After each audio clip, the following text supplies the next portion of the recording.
Buckle up, boys. Time to go to work.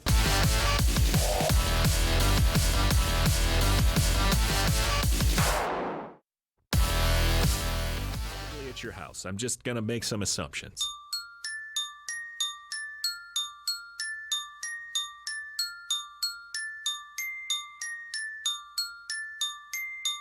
Dan Patrick. If I'm going to play, I should be getting the money I signed to be getting paid. On top of that, it's getting taxed. So imagine how much I'm actually making to play. You know what I'm saying? Like, I ain't making... He's the great Clayton Kershaw, the Dodgers pitcher, joining us on the program. What did you make of Blake Snell's comments? It was probably a little bold in what he said, but, I think where he's coming from, we've already made a pay concession. We're going to get paid prorated based on the season. So we play 81 games where they get half our pay. We agreed to that already, and I know guys felt like that was what we decided. Obviously, with no fans, changes things, I guess, for some owners, but we're still playing the same game. The risk is way the hell higher, and the amount of money I'm making is way lower. Why would I think about doing that? Broadcasting from the Mercedes Man Cave. If we can't figure out the business side of it between the two sides, it's not going to look good on anybody. This is Dan Patrick. Hope you had a great weekend, everybody. Gang's all here ready to go. Dan and the Danettes, Dan Patrick Show. We'll talk to the director of The Last Dance, Jason Hehir. He'll join us coming up a little bit later on, as will Reggie Miller, prominently featured last night in episodes 9 and 10. Reg came off well. We'll talk to Reggie about the documentary and what he thought of how this played out. 877-3DP Show, email address, dp@danpatrick.com. Best and worst of the weekend, as we always do every Monday. Your chance to be part of the program, whether it's via the tweet, email, or phone call, what you saw that you liked, you didn't like. You can watch, if you'd like, on youtube.com/The Dan Patrick Show. And, of course, listening to 362 radio affiliates across the country and the formidable Fox Sports Radio lineup. If I said German soccer, NASCAR, and a made-for-TV golf event, that was the weekend in sports, you'd say, that's pretty dry. Actually, it was pretty good. Able to watch a little NASCAR. I did watch the Bundesliga and a little bit of the made-for-TV golf event. I actually listened to I listened to soccer on the radio first half of the Bundesliga. Got up early? 9:30, flipping through the dial, and all of a sudden I see Bundesliga, and I go, sure, why not? Let me listen to it on radio. That was it was different, I will say. It was different, and you could tell the announcers, normally looking for a little bit of that ambiance, didn't have it, and it took a little while to get adjusted to, whether you were listening to it, even watching it, or you were doing play-by-play. But that was sports weekend, and then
want to coach a bad team. That was the end. It just came to an end on its own.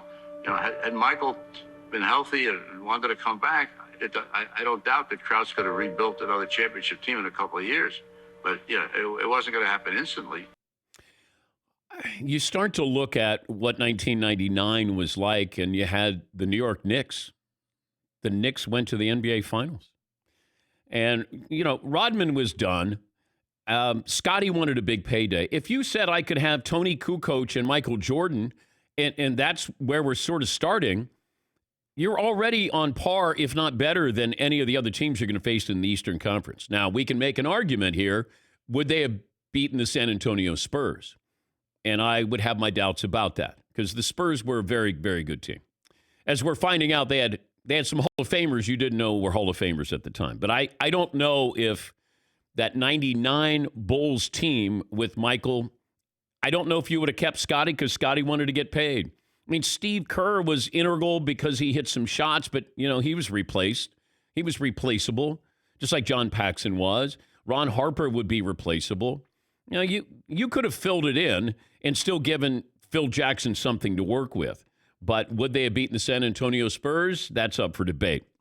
All right, we'll come up with a poll question here. Here's something that came to mind last night.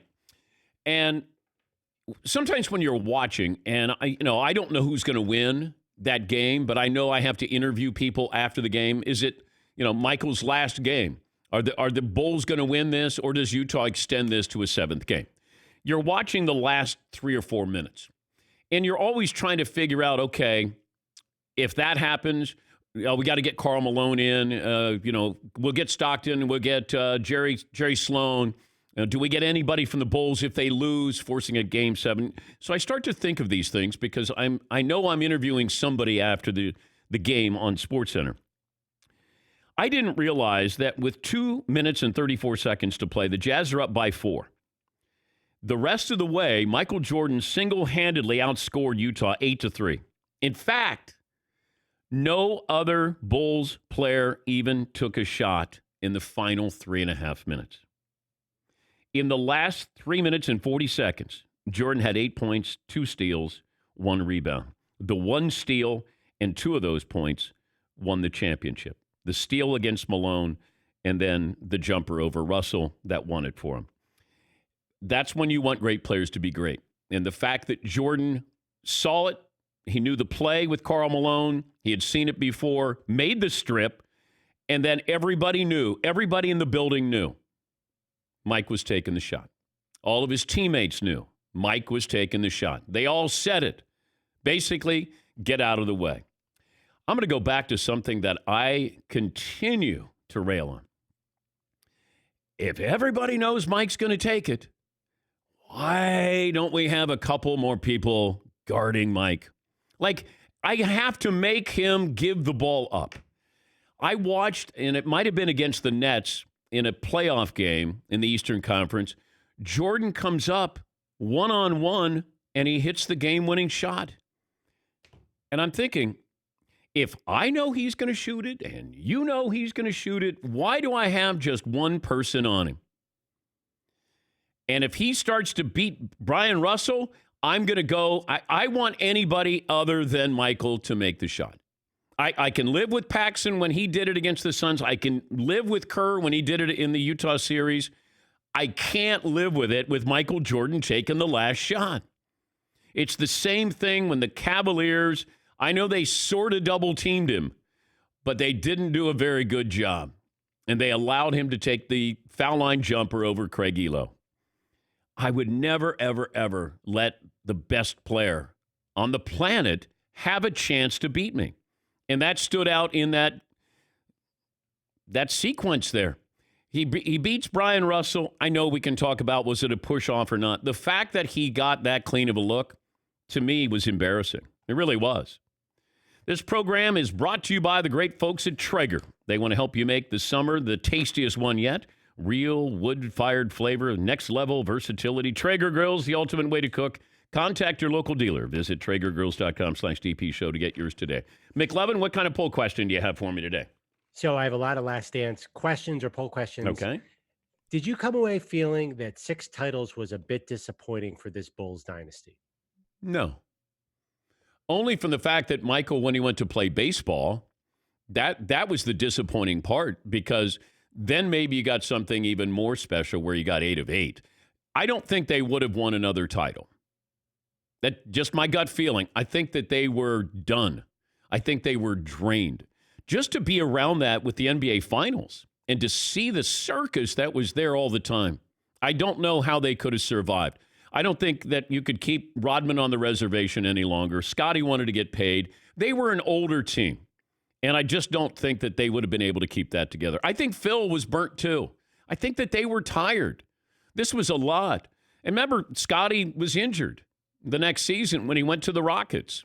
I just don't know if would they have gotten to the NBA Finals? In my opinion, probably so. Were they better than the Knicks then? It would have been a good battle. But were they better than the San Antonio Spurs? I don't know. I don't think so. But that's where I would lean towards. I wasn't disappointed that they didn't stay for one more year. Only selfish reasons. I wanted to see Jordan continue to play. But those 2 years, in the middle, that's where I was disappointed. Look, Jordan wanted to go play baseball. Great. Lifelong dream. Great. Fulfilled it. I would want to see how they would go against the Houston Rockets. That, to me, would have been very, very entertaining. What else, McLovin? Okay, relevant question to that. What's the best team that Jordan's Bulls beat in the finals? The Rockets, I guess. Or no, sorry, beat in the playoffs. Pacers, Knicks, Sonics, Suns, Blazers, or Jazz? The best team out of that group. I know it's hard to quantify, but... Well, I'm going to go by Jordan in his words that it was the Indiana Pacers, because the Pacers had them on the ropes and should have beaten them that year. And that Pacer team they were big, they were physical, they were deep, and they gave Chicago a scare. I love the Seattle team. I thought Seattle was a lot of fun with Peyton and Kemp, Nate McMillan, Detlef Schrempf. They had a good team. Phoenix that was a formidable team as well with Barkley. But I would say the Indiana Pacers, that was the best team. Yeah, Paul. One little tidbit that I did not remember, the following season after the Michael Jordan retired the last dance, 98-99 season, there was a lockout. The season didn't start until February 5th. It was basically a 50-game season. So they would have had November, end of November, no basketball in December, no basketball in January for that next season. Everybody would have been on the shelf until February. Yeah, they were an older team back then. And, as I said, if you start to take inventory with the lineup there, if I could keep Jordan and Kukoc, now I got a chance.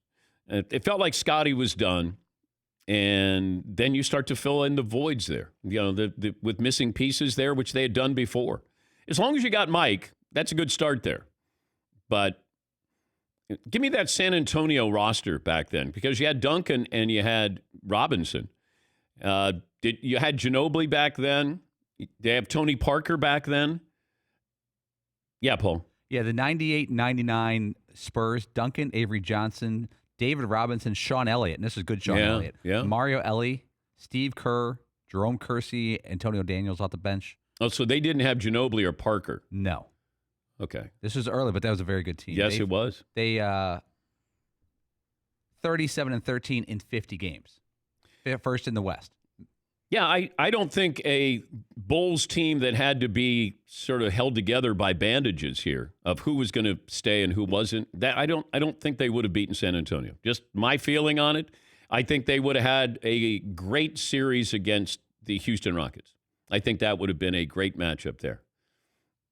Because Houston had talent, they had Akeem, they had depth, and they had some guys that could probably make it at least interesting for Michael. But, what if? What else do you have, McLovin? Okay, we got a tweet, and you could probably answer this, but someone claimed that Allen Iverson was more culturally impactful than Michael Jordan. They did a lot on the cultural impact in the last segment. Yeah. Is Michael Jordan the most impactful cultural player in NBA history? Yes or no? Well, impact on whose culture? That's a good question. American or international? How about... Well, international Michael did.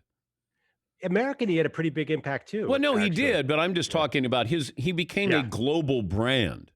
And that's because of the Dream Team. and then this greatness of winning championships. Iverson in the United States, to me, was more of a cultural icon than Michael was.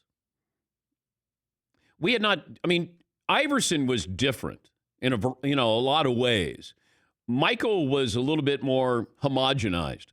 Like he looked like and acted like, from a distance, what you wanted in a superstar. Great smile, seemed like he was a great guy, won all the big games, took the big shots, dressed perfectly. Iverson was different. Iverson came to those press conferences. He'd have a throwback jersey on. He had cornrows. He had tats. Like that was different. We had not seen that before. It felt like Iverson wasn't playing a corporate game. Michael played a corporate game, and he played it brilliantly. But Iverson, I think, was more of a cultural phenomenon here in the United States. What else do you have? Quick question. Who was the baggy shorts? Was that Jordan? Yeah. Or was it Michigan? Or No. Fab Five. They took that from Jordan and made it seem like it was theirs. That was also all Jordan. The bald head was like people started shaving their head. That's because of Jordan. Yeah. Okay. Jordan did all of this stuff for the Fab Five. They came in and they had black socks and baggy shorts. That Jordan did all that stuff. Okay, I have a baseball question. I could save it based on these. I don't know when you want to get into the new guidelines. Yeah, that's a little bit. I got to have a little bit more time. There's way too much involved in baseball and what they may do, can they do, what's the time frame, all of those things. Yeah, Paul. There was 2 shots from last night in The Last Dance that really stood out to me, like video shots. When Reggie Miller hits that 3 to go up on the Bulls in the 98 playoffs, and Reggie, the whole place is going crazy. Market Square, I think back then, they're going crazy. The Pacers fans are going crazy. Reggie's doing spins, and they cut to Larry Bird's face. He has no reaction whatsoever. He looks like he just lost his dog. He's looking at the clock saying there's still a second left for Jordan to get a shot off. And Jordan did not hit it. It went in and out. But it was a great cutaway shot. And then the other one when after Jordan hits a shot against the Jazz and Byron Russell to push off, he sits down on the bench, and the Jazz still had one more shot. Remember, Stockton took that shot? Jordan sits alone on the bench for about 40 seconds. No one's talking to him. He's not in the huddle. And the cameraman just zoomed in on him. And Jordan talked about it. He said, I was just collecting myself. I was beat. I knew we had one more possession, but I needed a minute to collect myself. It was really cool. In terms of records, the best team that the Bulls faced and beat, the 1996 Sonics were 64-18. Jazz also won 64 games the following season. Everybody won at least 60 games. That the best teams they beat in their title runs, the Magic in 1996 had 60 wins. You had a lot of really good teams. The Heat had 61 wins in 1997. 93 Knicks had 60 wins. 93 Suns, they had 62 wins. There were no pushovers. And the most amazing part, and it doesn't get mentioned, the Bulls' defense in the finals in 1998 was clinical. The Jazz, I believe, were the second or third highest scoring team in the league that year. And I believe in one game they were held to 54 points. When you're thinking the Bulls, and you think Michael and Scotty and Tony, and they played defense, man. They played defense. That's the lowest scoring total in an NBA Finals game in the shot clock era. The Bulls played lockdown defense. I don't know if Utah scored over 80 points in that entire series. That's how great that Bulls defense was. All right. Phone calls coming up. Best and worst of the weekend. We'll settle on a poll question. Play of the day, stat of the day. Reggie Miller a little bit later on. And the director of The Last Dance, Jason Hehir, will join us coming up as well. We're back after this on The Dan Patrick Show. SimpliSafe Home Security. It says it all right there in the name. With all the uncertainty in the world, feeling safe at home has never been more important. And that's why I want to tell you about SimpliSafe. Been friends, longtime friends of the show, and for good reason, because it's a great product. There's nothing better than when I recommend a product and then I hear back from you and say, thank you for telling me about this.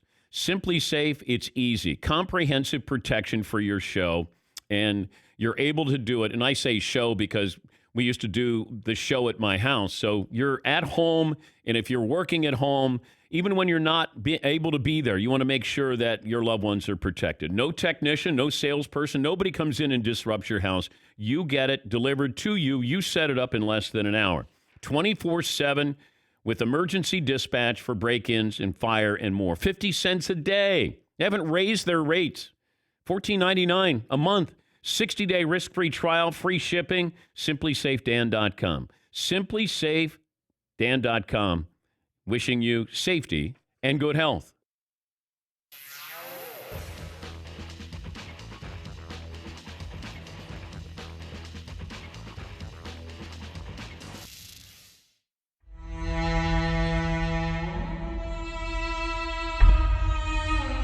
One of our friends, we always love having the former Red Sox, Kevin Millar.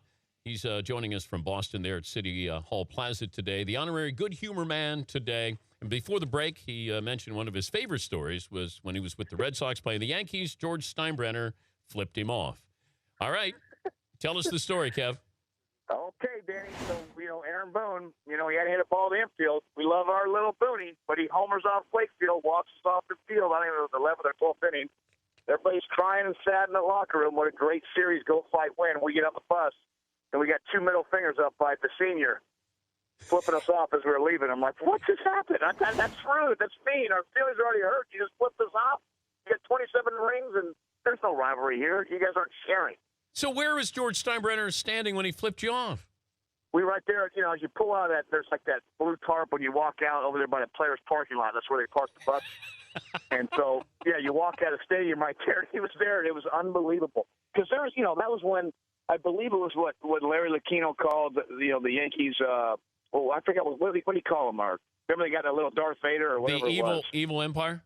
There you go, the evil empire. So it kind of started the whole thing, and then now here's the 03 team. We were, a little bit different than the Yankees, and, it all happened, and it came out on the middle fingers of George Steinbrenner. Well, if you look back on it now, it's hilarious. It's like, that's funny. Back then, I think we all want to jump out and choke somebody out, but it was part of the skit. Yeah, but the Yankees won. Yeah, but you know what he's saying? See you later. Go ahead. Go back to Boston. You're number one in our book.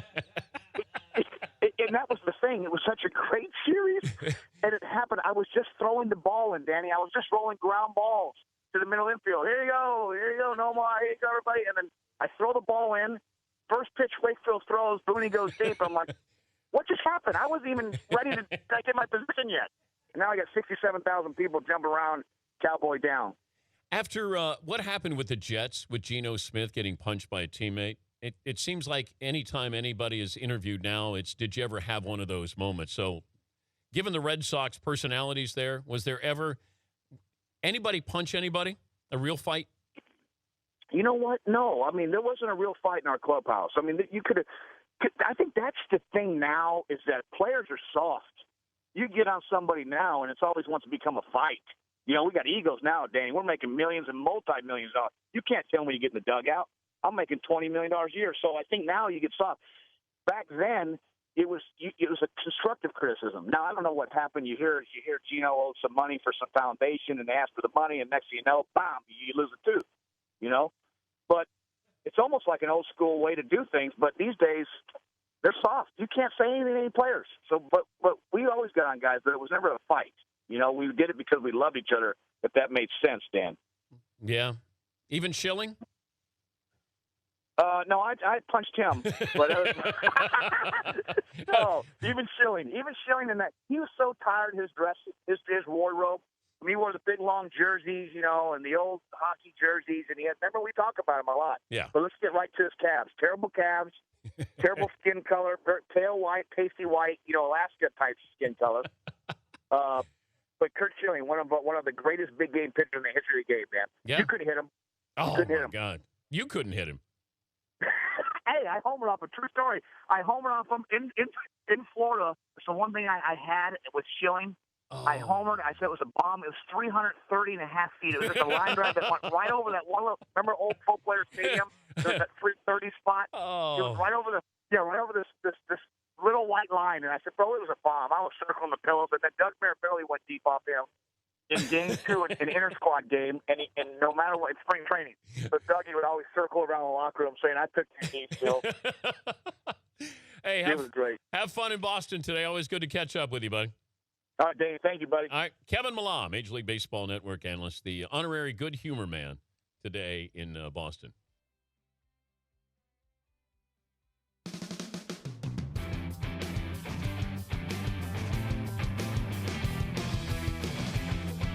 877-3DP Show. Email address, dp@danpatrick.com.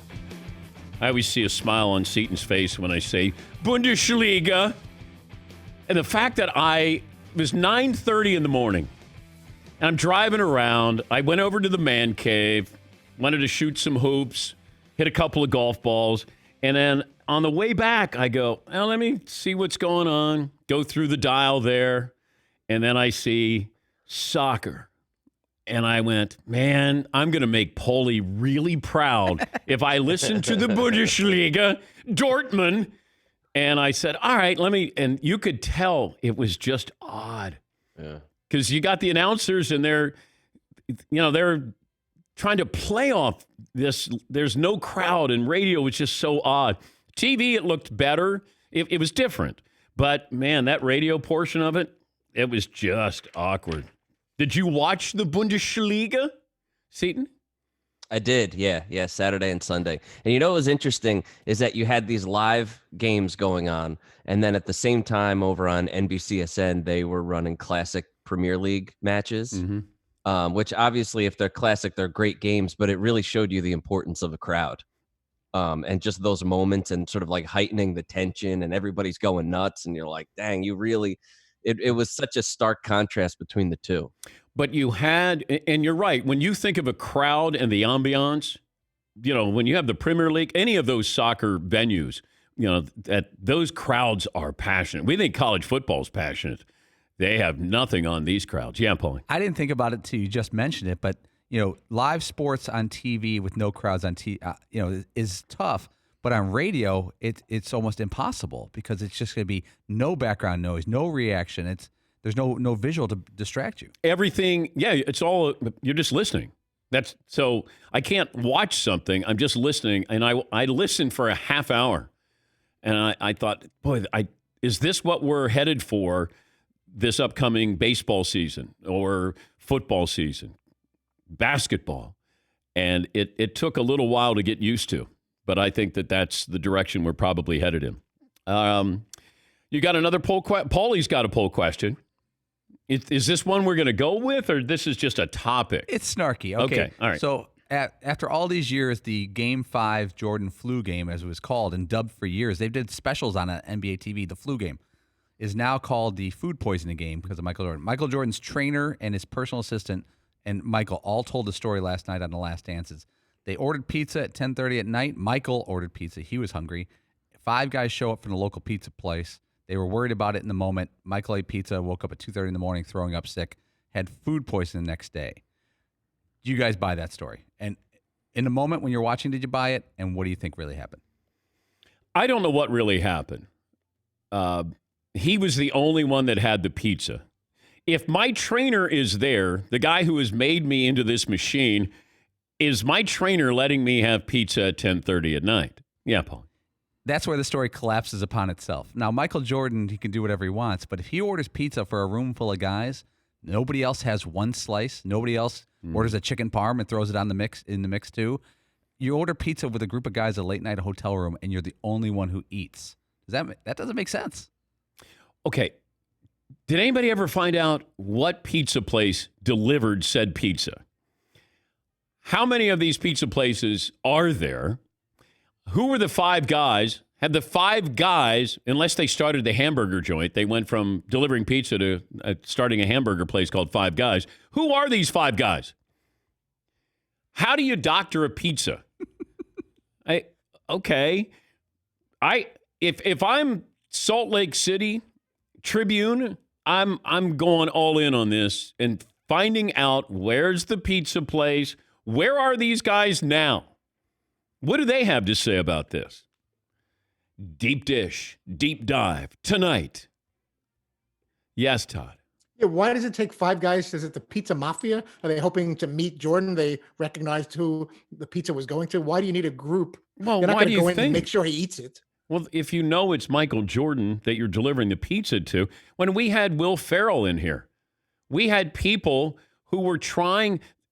There were fake orders. We didn't order pizza. Somebody showed up and said, hey, we got pizza for Will Ferrell. I go, we didn't order it, and we didn't let him in.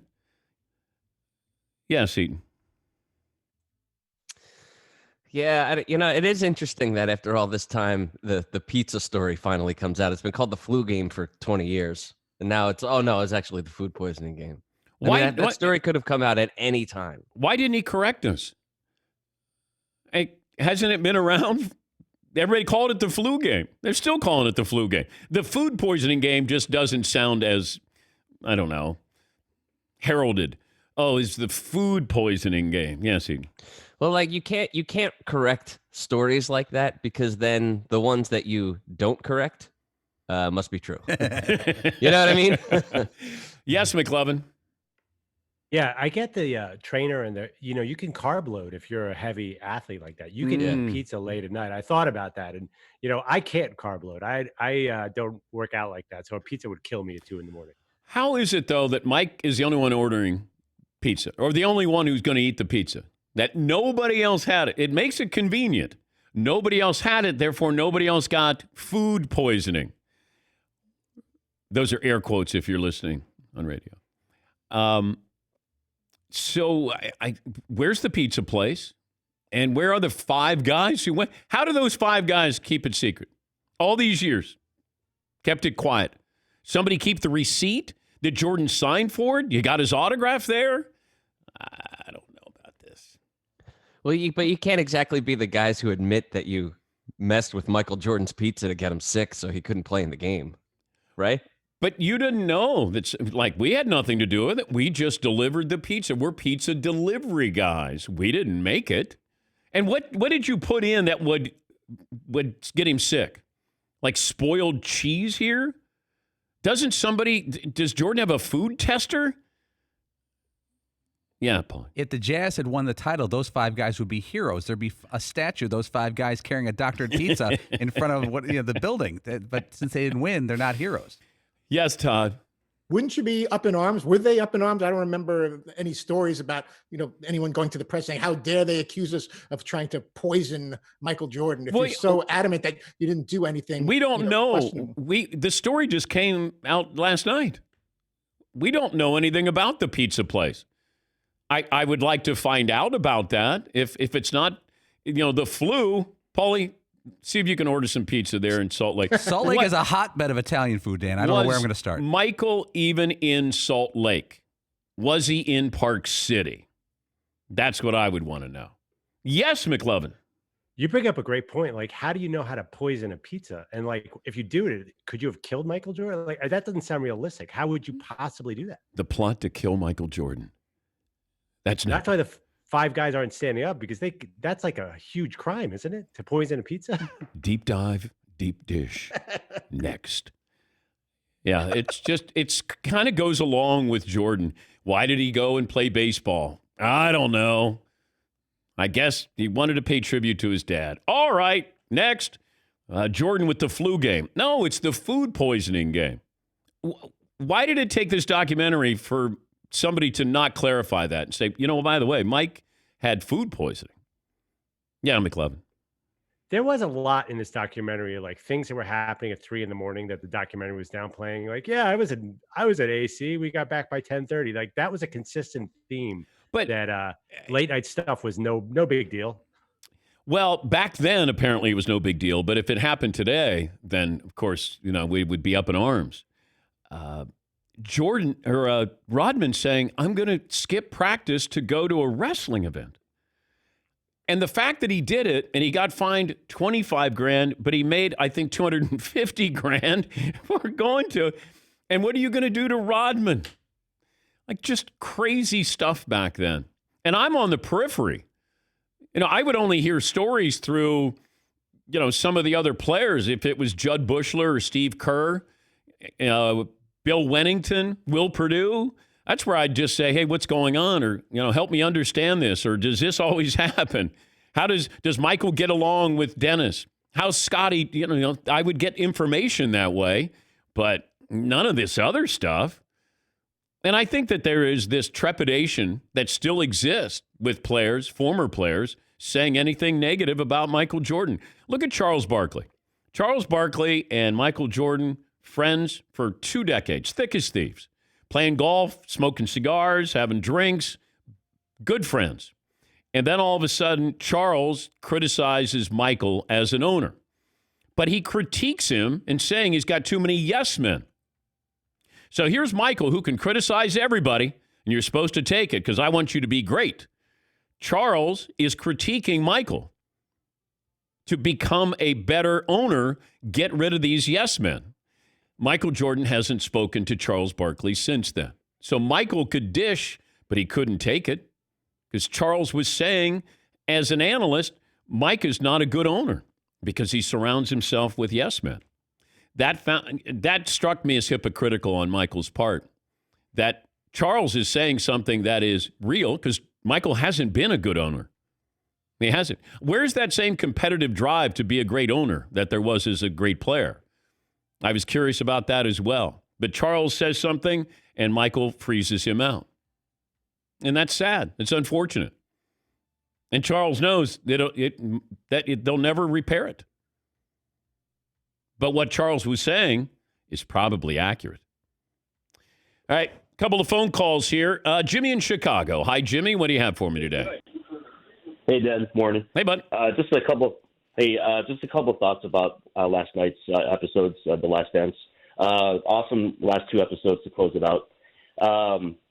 Just love the part when the guy was talking about, someone was talking about MJ always being in the moment and always ready to perform. I cried when they showed the clip of MJ falling into Pippen's arms during the flu game. Yeah. Brought back memories. The love that they had for each other was, was there. And MJ's love for the game was so transparent, to the whole world, his love for the game. Also, MJ walking to the hotel after they won the sixth title, and then him playing the piano, celebrating. Seeing that footage, never seen that before. That was awesome. And, I just think that you forget the greatest player. Who is the player you love the most?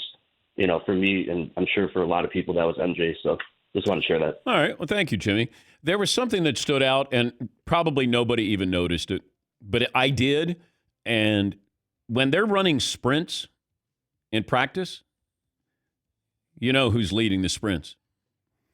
Jordan is talking smack, and he's running those sprints. So here is the best player, and he never mailed it in. Even in practice, he just never, ever mailed it in.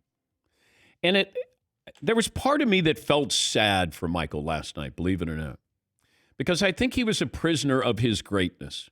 I don't know if he knew who he could trust. I don't know if he had a lot of friends. His friends were security people who were paid to protect him. He had Ahmad Rashad, who was always there with him. Quinn Buckner was there, former NBA player. But I don't know. There was part of me that I think that's why Michael started to tear up in an earlier episode where he was talking about how tough he was on his teammates. I don't think that he could be anything different than what he was and who he was. And I did feel sad for him because I don't know how much he enjoyed it. I think it was just in his DNA, this is how I do it, and I can't do it any differently. I can't be nice. I don't know how to be nice. I have to be cutthroat. I have to win. I have to win at everything. I don't care what it is. $1 poker, $25,000 poker hands. I have to win. I have to win in sprints. When the luggage comes out, my luggage has to come out. That's got to be tiring. Got to be tiring to be in that vacuum, in that world, but it's got to be tiring to be around that constantly. But I did. I felt a little bit sad. All right. We'll take a break here. We'll get to phone calls coming up. Best and worst of the weekend. Once again, the director of The Last Dance, Jason Hehir, he did a great job. It was really well done. And I still go back to the great line by Sam Smith, who joined us. Sam, who wrote The Jordan Rules, said, based on a true story. It wasn't your true typical documentary, but it was entertaining. And just a great reminder for those of us who are around it. And Reggie Miller will join us coming up a little bit later on as well. And I texted Reggie last night prior to the episode, and I said, good luck tonight. He said, it's a tough audience. I said, it's an audience of one, Michael Jordan. But I thought Reggie came out well. I think Mike had some great respect for him. Play of the Day is up next here on The Dan Patrick Show.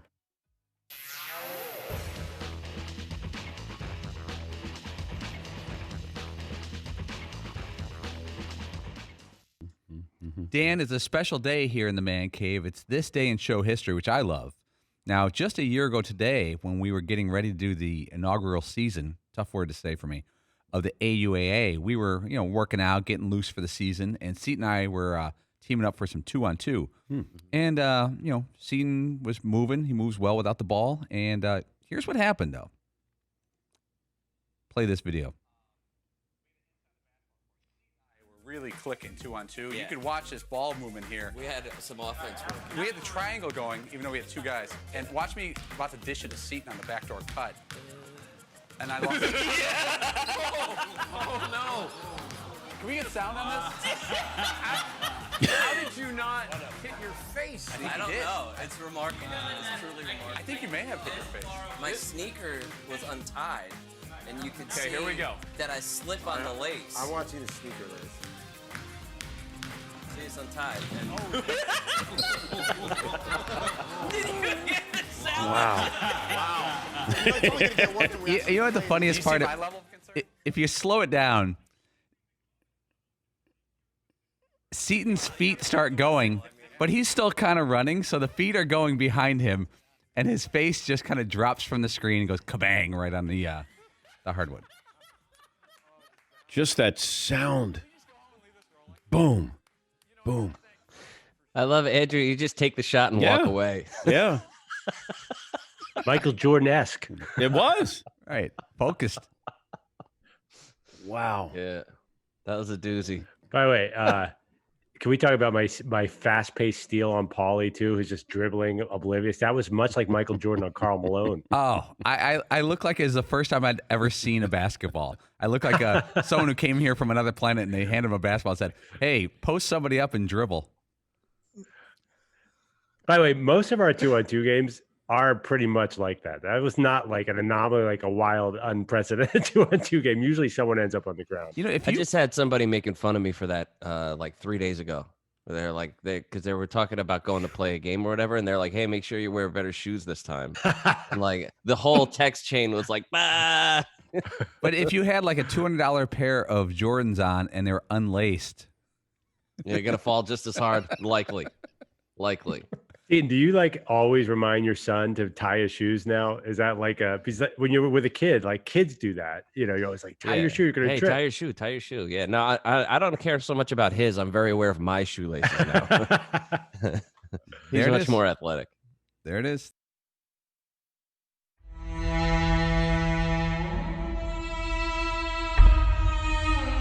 Who's had a bigger impact on the game? Michael Jordan or Steph Curry? Ooh. Now, the game on the court, not brand, not just style of play. Ooh. Now you throw style of play in there. See, Dan, you had the next little phrase. When you say style of play, no question, it's Steph Curry. When you say impact, he's still knocking on Michael Jordan's door at the end of the day. And obviously, I played in that era, so I still give Mike the nod right now today. But Dan and your listeners, Steph Curry still has a lot of basketball left to play. Why are we still trying to put him in a box? Let him loose. Steve Kerr's already shown us. He puts in the work. He's a student of the game.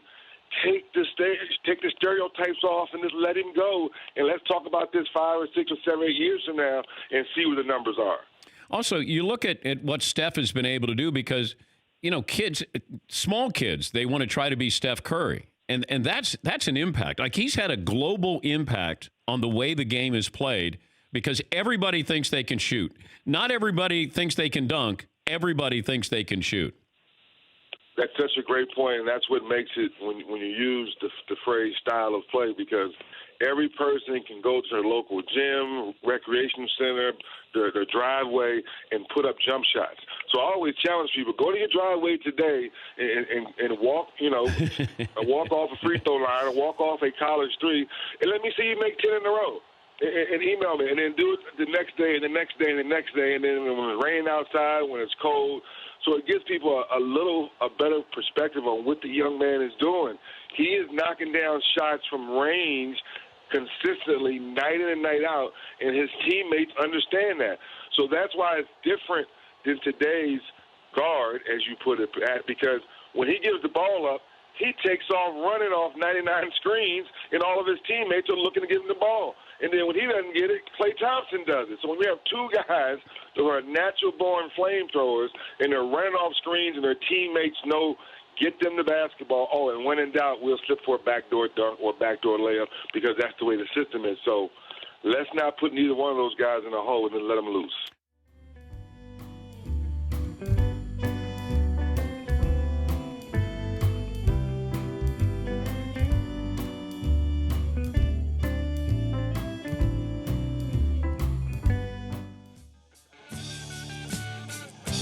Oh my God! The play of the day. Running left side, got it! They're gonna play it and play it. This is the play of the day. Check this out. Kevin Harvick is about to become the 14th driver in NASCAR Cup history to reach 50 career victories, breaking a tie with Tony Stewart for 14th. Harvick wins NASCAR's return to action at Darlington. Thank you guys. Awesome job. Courtesy of Fox, Kevin Harvick comes away with his 50th career Cup win. The sport shifts to Charlotte Motor Speedway for racing this upcoming Sunday. I think Denny Hamlin will join us later on in the week. That's our play of the day, and it's brought to you by LegalZoom. Need to make it legal? Make it LegalZoom.com. Take care of your family today with the right estate plan at LegalZoom.com. Settle on a poll question here. Got some phone calls to get to. James in Utah leads us off. Hi, James. What do you have? Hey, good morning, guys. How we doing today? Good. Good. First time, long time, 6'2", 190, Ding. Okay, so I'm out here in Utah, and the guy that delivered the pizza, he's actually a buddy of mine, the one that delivered the infamous pizza to Jordan, and I was texting him during the show, and he's told me the story before. He was actually working at Pizza Hut downtown, at a Pizza Hut that doesn't exist anymore because they've revamped downtown a couple of times over the last couple of decades. But he was working late. He knew the guys that worked at the Marriott. The Marriott's literally 2 blocks from, at the time, the Delta Center. Knew when the players show up and stuff. Now, he was actually a Jordan's fan. He was actually a Bulls fan. And so when the order came in for the pizza, he remembers saying, I better do this myself, guys. So he personally made it, pepperoni, large, thin crust, $15 or so, and he wanted to make sure that nothing happened to it, and that's why he made it, he delivered it himself. Now, he also mentioned that from the show last night, there wasn't no 5 guys. It was just him because there's no way in the world security is going to let 5 guys deliver a pizza to Jordan's room. Grover answered it. It was a $15 or so pizza, gave him a 20, keep the change, called it good, and nothing out of the ordinary. He was making pizzas all day. That's his job. So he was actually a little upset and perturbed that Jordan got sick, but it was amazing that he still won the game and makes for a story to tell. You know what? The I-team wants to talk to you. Can you stay on hold, James? And now. Yes, sir. Okay. Yes, Paul. Story debunked, Dan. That's a full debunking. We're going to have episode 11 here. Just like the debunking episode here. The last sauce. I like deep dive, deep dish. That's next. You should voice it. Yeah. All right, some phone calls here, best and worst of the weekend. Also, Daryl in Texas joins us. Hey, Daryl, what do you have for me? Oh, Dan, I just want to say, and good morning, but I want to say on the Barkley deal, don't you think Jordan was perturbed that he had to hear over the air about how bad of an owner he was? If they were so good friends, wouldn't that be something that he and Jordan had talked about? Because on the flip side, Jordan would have told him to his face, dude, you're a bad owner. It seemed like Jordan heard about it on the air from a quote-unquote really good friend and buddy. That's the part I think I would be pissed off about if I was Jordan. Yeah, but he was asked about this. Charles didn't just volunteer it. And Charles is readily available, and somebody asked about – he said it on our show before. Because I said, what is it that – Michael doesn't evaluate talent. When you think about it, his drafts with Adam Morrison and Kwame Brown, those are really huge misses there by Michael. And with Charlotte has become just an average place. How many free agents have gone to Charlotte? Since Michael's been there, how many big-name free agents? To play for an owner, that's Michael Jordan. I mean, those are just the facts here. Like, I don't take away anything that Mike did as a player. But if I'm assessing him as an owner, he's been substandard. That's all. I mean, we do that with other owners. Daniel Snyder, that seems to be a yearly thing. Haslam in Cleveland. Like, we talk about owners. Mark Cuban's done a great job as an owner. So we're just looking. If you're Michael Jordan and you're that great as a player, how are you going to be as an executive? How are you going to be as an owner? That's all. And I think Charles, and maybe he could have said it privately. Maybe he said it privately. Maybe Michael didn't like that he said it publicly. Charles' job is to say things publicly, too. He's an analyst. And I just found it that Michael couldn't accept that. But he could criticize everybody. And you were supposed to take it. Here's Charles saying for Michael to be a better owner, he's got to get rid of these yes men who he surrounds himself with. That's all. Caleb in North Carolina back on the show. Hey, Caleb.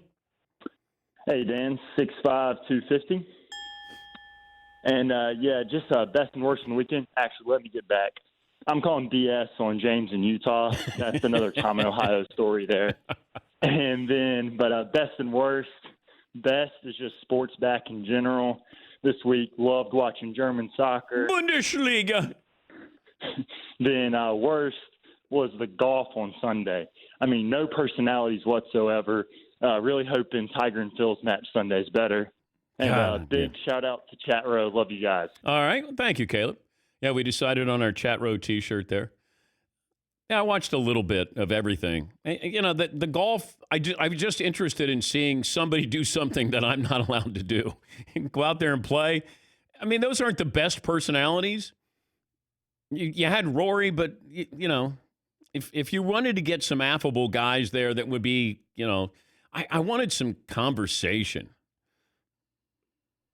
But we're slowly inching our way back there. Greg in Illinois is joining us. Hey, Greg. Hey, DP. Good morning. Hey. Best and worst in a question for you about The Last Dance. Best is Karl Malone getting on the bus after they lost. Pretty cool. Flashback to me, yeah. Pretty cool. Worst was learning how Steve Kerr's dad got assassinated. I had no idea that's how he passed away. My question for you is: Do you think Malone declined an interview, or maybe that's something we could ask Jason Hehir later, because he wasn't on there?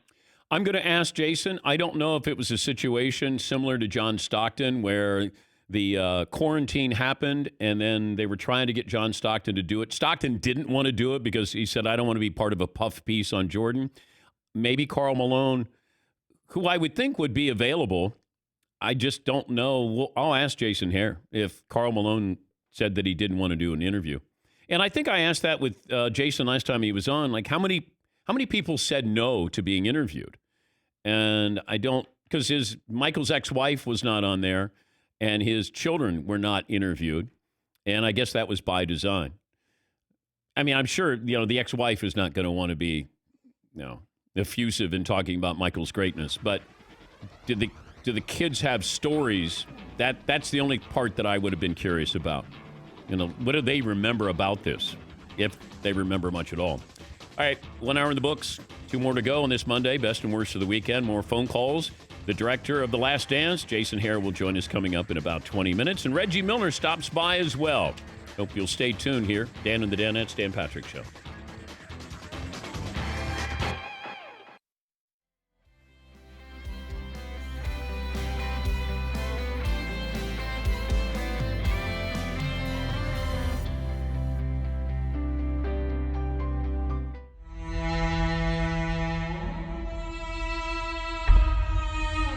What did you make of the Bryce Harper situation with the Giants and Hunter Strickland from a pitcher's perspective?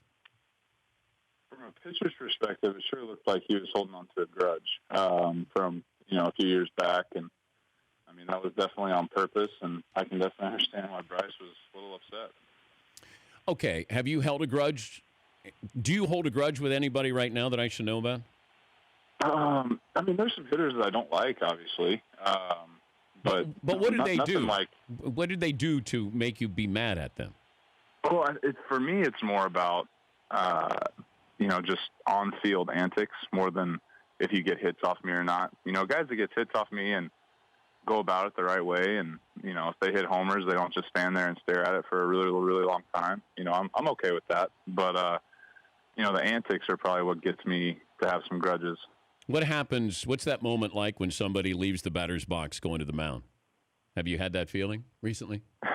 You know, I don't know if I'm allowed to admit that I've hit a few guys on purpose in my day, but I think you just did. Yeah. So, you know, I haven't had anybody, you know, start that walk out. So I don't know yet, to be honest. Do you drop? Are you ready for? Do you have a game plan here? Have you discussed this with teammates, your wife? If this happens, this is what I do. My wife would be so mad if anything happened. She would not appreciate that at all. She doesn't like it when I chirp at umpires or if I get in any type of tiff on the field. But she also knows it's part of it. But yeah, I mean, I have a game plan. I mean, in my head, I know exactly what I'm going to do. It's going to be like a Kyle Farnsworth situation. You know, just go up there and form tackle the guy. But I'm also not as big and strong as Kyle Farnsworth, so I don't know exactly how it's going to work out. Just have to pick the right hitter, I guess. You know you're going to hit somebody on purpose. Does the catcher need to know or anybody else need to know you're going to hit somebody on purpose? Hypothetically here, Clayton. Yeah, I mean, the catcher can kind of get in the way if you want him to. I think that's probably important. You know, I think that's, you know, usually most of the time it's so premeditated that everybody kind of knows what's going on, you know? Well, yeah, it's a tricky thing because I'm trying to understand when somebody needs to be hit. And at least in the National League, you're going to the plate. Whereas these guys in the American League, when you're not going to the plate, I have a big problem with that. You do? Yes. If you're throwing a baseball at somebody, they can't throw their bat at you. So all they can do is go to the mound. They go to the mound. Bryce Harper gets 3 games, and Hunter Strickland gets 6. To me, I would have sat down Strickland for 15 games. He did it. He did it on purpose. He's a reliever, Clayton. Yeah. So I in that situation I don't know the backstory, but it doesn't look like, other than the homers that Bryce hit, it doesn't look like there's a reason for him to hit it. But in certain situations, you know, you have to protect your teammates, and so I feel like, and in the American League, yes, the pitcher is not hitting, but you have to know that if you hit somebody without, you know, premeditation or anything like that, then your best hitter more than likely is going to get hit. So you're gonna have to answer to that. And so I feel like that's almost worse than getting hit yourself, is to put your best hitter, you know, on the line like that.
Buckle up, boys. Time to go to work.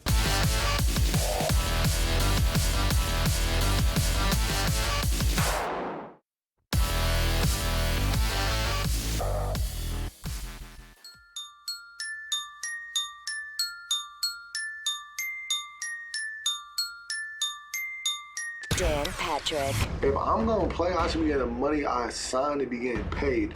On top of that, it's getting taxed. So imagine how much I'm actually making to play. You know what I'm saying?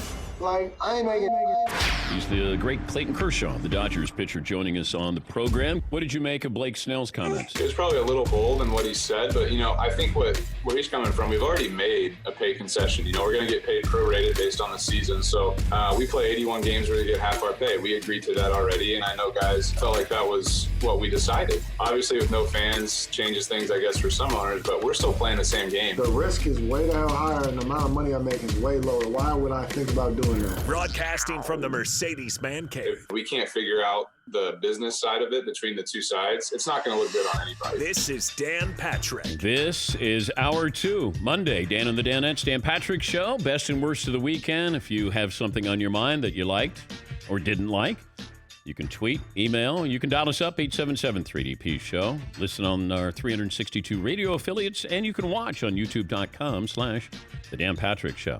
Spent a lot of time talking about The Last Dance last hour. We'll talk to the celebrated director, Jason Hehir.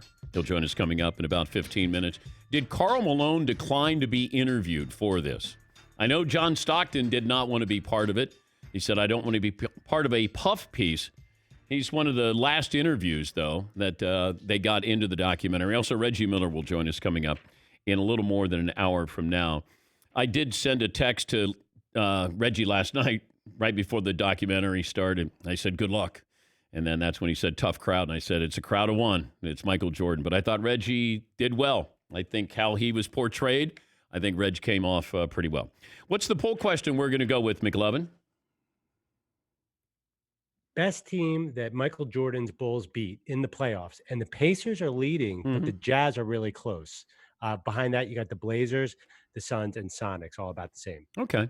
We've talked about a variety of things here. We talked about Jordan. There was part of me that I felt sorry for him because while he has this ability to be great, pick other people up to a different level, I do think that he is trapped by this. This is who he is every single day. We can look and admire from afar, but he's this way. This is who he is.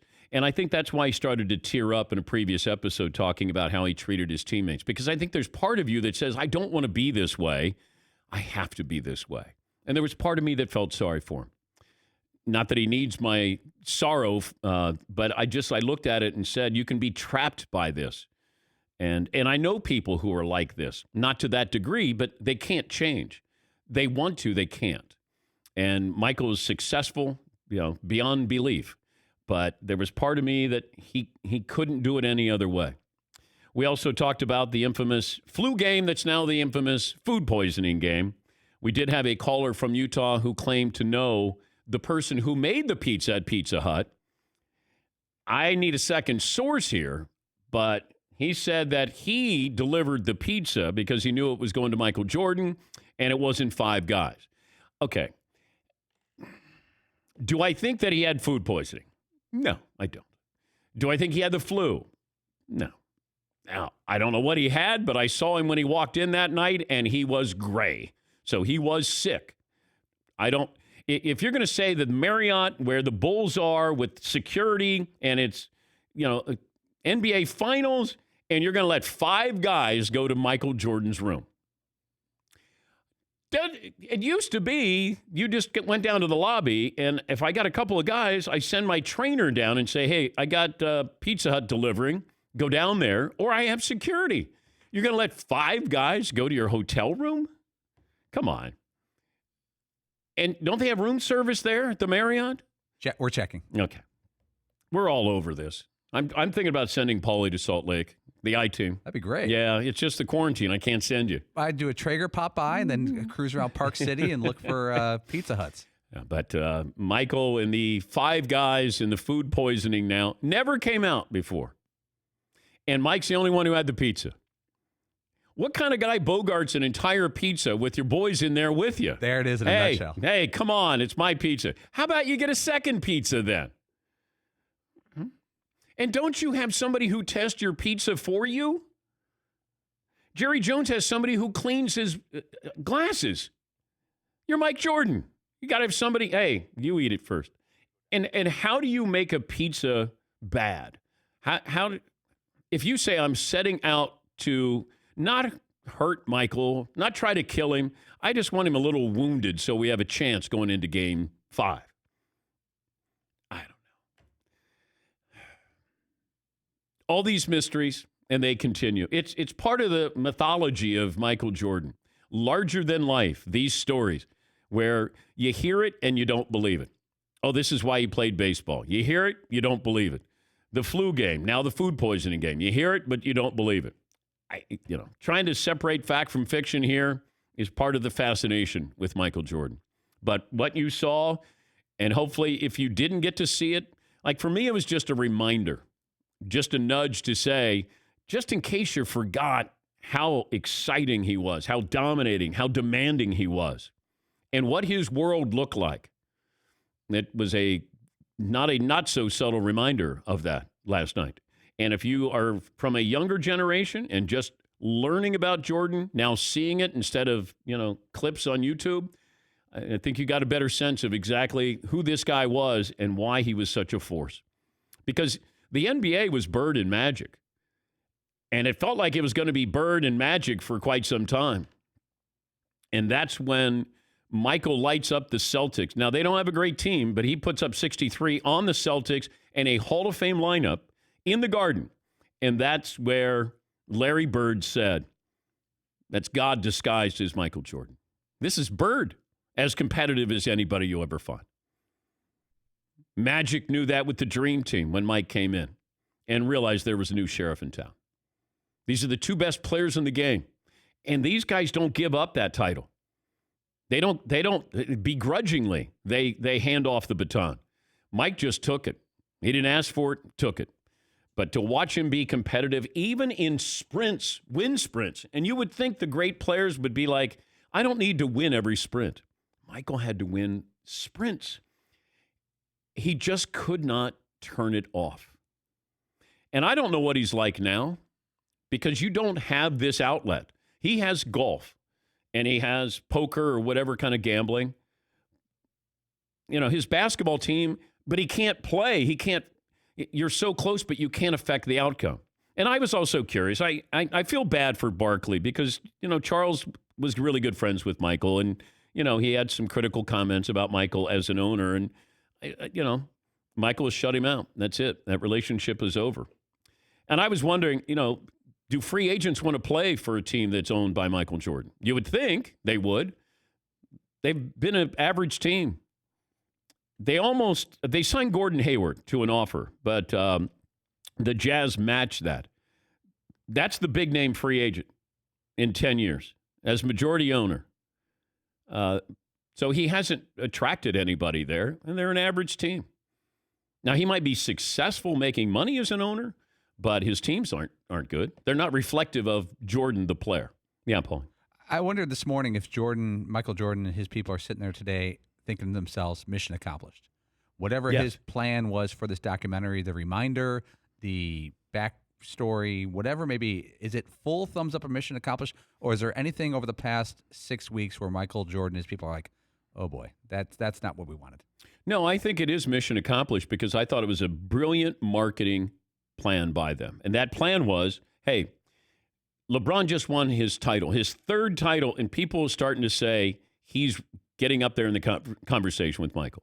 And for Michael on that day, and it wasn't a coincidence, where he agreed to do this documentary, I thought it was mission accomplished. I thought he did a wonderful job in saying, you know what, let's just put it out there. In case there was any doubt, we're going to remove all of that doubt. Now, I'll deal with some of the slings and arrows here. Hey, people are going to hear the whole story about me playing baseball, my father being murdered, the flu game that now became the food poisoning game, how I treated my teammates, but I wanted to win. Hey, I'm going to give some grief to some people that I still don't like the Pistons and Isaiah Thomas. I'm going to come out pretty well here, and I think he did. I mean, I don't know if anybody changed their opinion in a negative way after watching Michael Jordan in this documentary. I don't think so. This is how dominating Bird, Magic, and Michael Jordan were in a 9-year period, 84 to 92.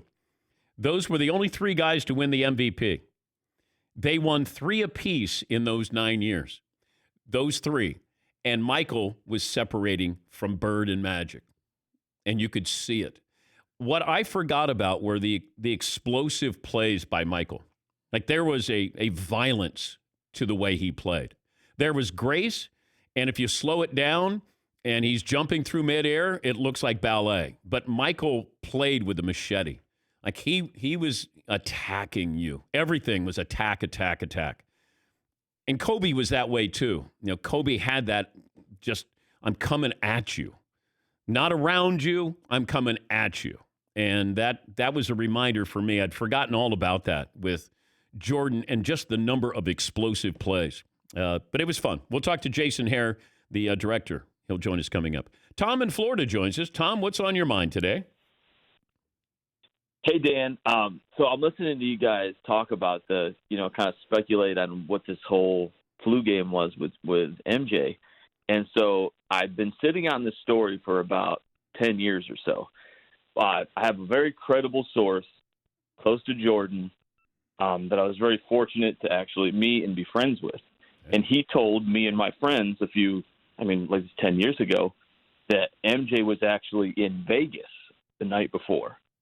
That it wasn't the flu, it wasn't food poisoning, that he went to Vegas the night before, things got a little sideways, and that's the story. I don't know any details. I don't have any way to prove it, but it's kind of fun speculation. And my friends and I couldn't believe when he told us the story. Because we all thought that, journalist Flo Anthony, who claims to have spoken to a source with knowledge from someone close to Woods, says Tiger is struggling. Well, thank you, Tom. Thank you. I appreciate that. I'm guessing anybody who's close to Jordan would never say anything about Michael Jordan, because if you do, then you're no longer close to Michael Jordan. Yes, McLevin. I'm picturing like the plot of the movie The Hangover, except with Jordan and Zach Galifianakis running around. Yeah. We have a problem here. Yeah, has anybody seen Michael? Oh, he's up. He's on a mattress at the top of this hotel. Yes, Eden. Man, but if you're somebody who likes to gamble and you've got a private plane at your fingertips, it's only an hour 15 flight. Man. Yeah, but you're not going to look like that from gambling. No, right. Sure. I mean, Michael did look like death. When he walked into the arena that night in Salt Lake City, and I just remember, because our offices at ESPN, as he walks by, he had to walk by to go to the locker room. And you could always hear the Chicago reporters, the crowd coming up.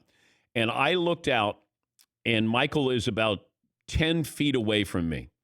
And he was gray. We knew he was sick. He was gray. Like, he looked like he was on his deathbed. He was really, really sickly looking. I don't know how he got that way, but he was sick. There was something that was going on there. Yeah, Paul. I bet if you asked Michael Jordan if he could have a do-over and have a good, clean pizza or have the flu game, he would stay with the flu game. He would like because he's been dining out on that game, no pun intended, for years. I mean, on national TV and against the biggest stage. But would you rather have the flu or food poisoning? Because then it sounds like somebody in Salt Lake made a pizza to try to injure. Did they? I'm guessing the media had to go, what? Well, they're just finding this out, though, right? Now, I don't know if this is a rumor there, but I'm wondering that if I'm working in local media and newspaper there in Salt Lake City, I'm asking a whole lot of questions here. I'd just be like, okay, wait a minute, so this is a Pizza Hut that's closed down, and we had a guy who knows the guy who made the pizza, and that security is not letting five guys go to your hotel room. They're not. Not. Deliveries are usually made in the lobby. Why would Michael allow that, and why would Michael's handlers, security people, allow people to come up, even one person to come up? You go down into the lobby to get that. See, that doesn't jive. Yes, Eden. But unfortunately, our caller story is already debunked, right? Which one? The guy who said he knew the delivery person. Yeah. Right. So his story is out now, because if he's like the Pizza Hut that made the pizza was 2 blocks from the Delta Center, and his hotel was 40 minutes away in Park City. Well, if it was Park City, he's saying he was at the Marriott. That's where the team stayed. Now, I don't, once again, we're never going to get the answer to it. I thought we were today, actually. Well, I thought we were going to get to the bottom of it. Well, Paulie's working on that right now. We got our I-team working on this here. Was Jordan in Park City? Was Jordan in the Marriott in Salt Lake City? Did he order pizza? Did Five Guys go up there? The guy even said, yeah, he ordered a large pepperoni pizza, thin crust. Yes, Paulie. I actually sent a note to AM 700, our radio station out there, and to the Salt Lake trip to see if who's on this story for you guys. I would be on it. Yeah, absolutely. I would try to cash in on this because people are going to be curious about this. Five Guys. Yeah, Fritzy. Jordan loves these stories. We saw that throughout the documentary. He creates situations and things that may or may not exist. Like he didn't have enough fire. They're trying to injure me or kill me. The Jazz fans and people all over. I'll show them. It wasn't enough that he wanted to win another title, but they're actually trying to make me sick, so I can't even play. I think Michael invented the flu, is what he did. Right. Yeah. It just let me see. I'm not feeling well. Flu. How about flu? Because flu sounds a little.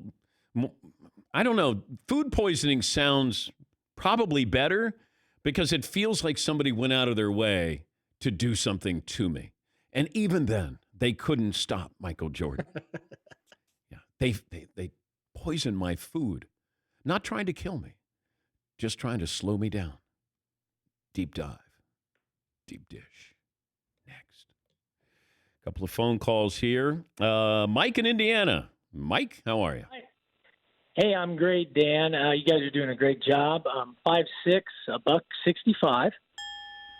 Thank you very much. I'm a middle school assistant principal, so I've been delivering schoolwork to kids that don't have internet.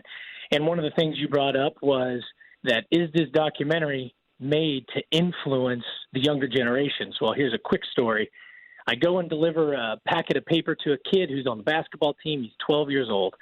And I kind of knock on the door, step back to socially distance, and he kind of walks out on the front stoop, and I go, how's everything going? I go, you missing school? He's like, oh, man, I'm really missing my travel basketball team. And I was like, oh, I bet. I go, man, you guys are pretty good. He goes, yeah, but the big problem is that we got, like 2 Ron Harpers and a Scottie Pippen, but we don't have any Dennis Rodman, man. And right then I was like, oh, my God, He's spot on. This is exactly what it's made for. But I just thought I'd share that quick story with you guys. Keep doing a great job. I really Thank you, Mike. it. Yeah, you don't want a Dennis Rodman. And that's why I just thought the breakup was inevitable. I just don't think they could have held that together. And I don't think that even if you had some of the remaining parts, you would have been better than San Antonio that year. And San Antonio beat the Knicks in the NBA Finals. I don't know who stays with them. Scotty has to go someplace to get paid. Dennis Rodman, for the most part, was done. He went to the Lakers. He played 20 more games in his career. He was done. Ron Harper, you had Kukoc, who was an emerging star. And could you keep Phil there? How much was Phil going to cost you?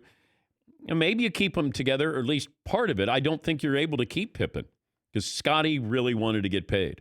Plus, he had, he was hurt that next season. No, we'll never know. When McLovin brought this up, were you disappointed they couldn't stay together? I wanted to see Michael with those 2 years in baseball if he stayed together, and they stayed together, and what they could have done. And I would love that matchup with the Houston Rockets. Look, the Bulls answered every question when it came. They never went to a 7th game in the NBA Finals, but Rockets would have been a whole lot of fun. That would have been a different kind of opponent for them. All right, we'll take a break. We'll talk to the director of The Last Dance, Jason Hehir. Did Karl Malone decline to be interviewed? And what story does Jason feel like he still has some questions about? We'll get to more phone calls coming up. It's 20 after the hour. This is the Dan Patrick Show. Discover is doing it again. You're checking things all the time. You check your phone, you check your email, your Instagram. Check something important like your credit. Discover makes it quick and easy. Best of all, it's free. Discover's now offering FICO credit scores. That's the score used by 90% of top lenders, and doing that for free even if you're not a customer. Checking your score won't hurt your credit, and you can check your credit each month. Discover Credit Scorecard, free for everyone. Learn more at discover.com/credit scorecard. Limitations do apply.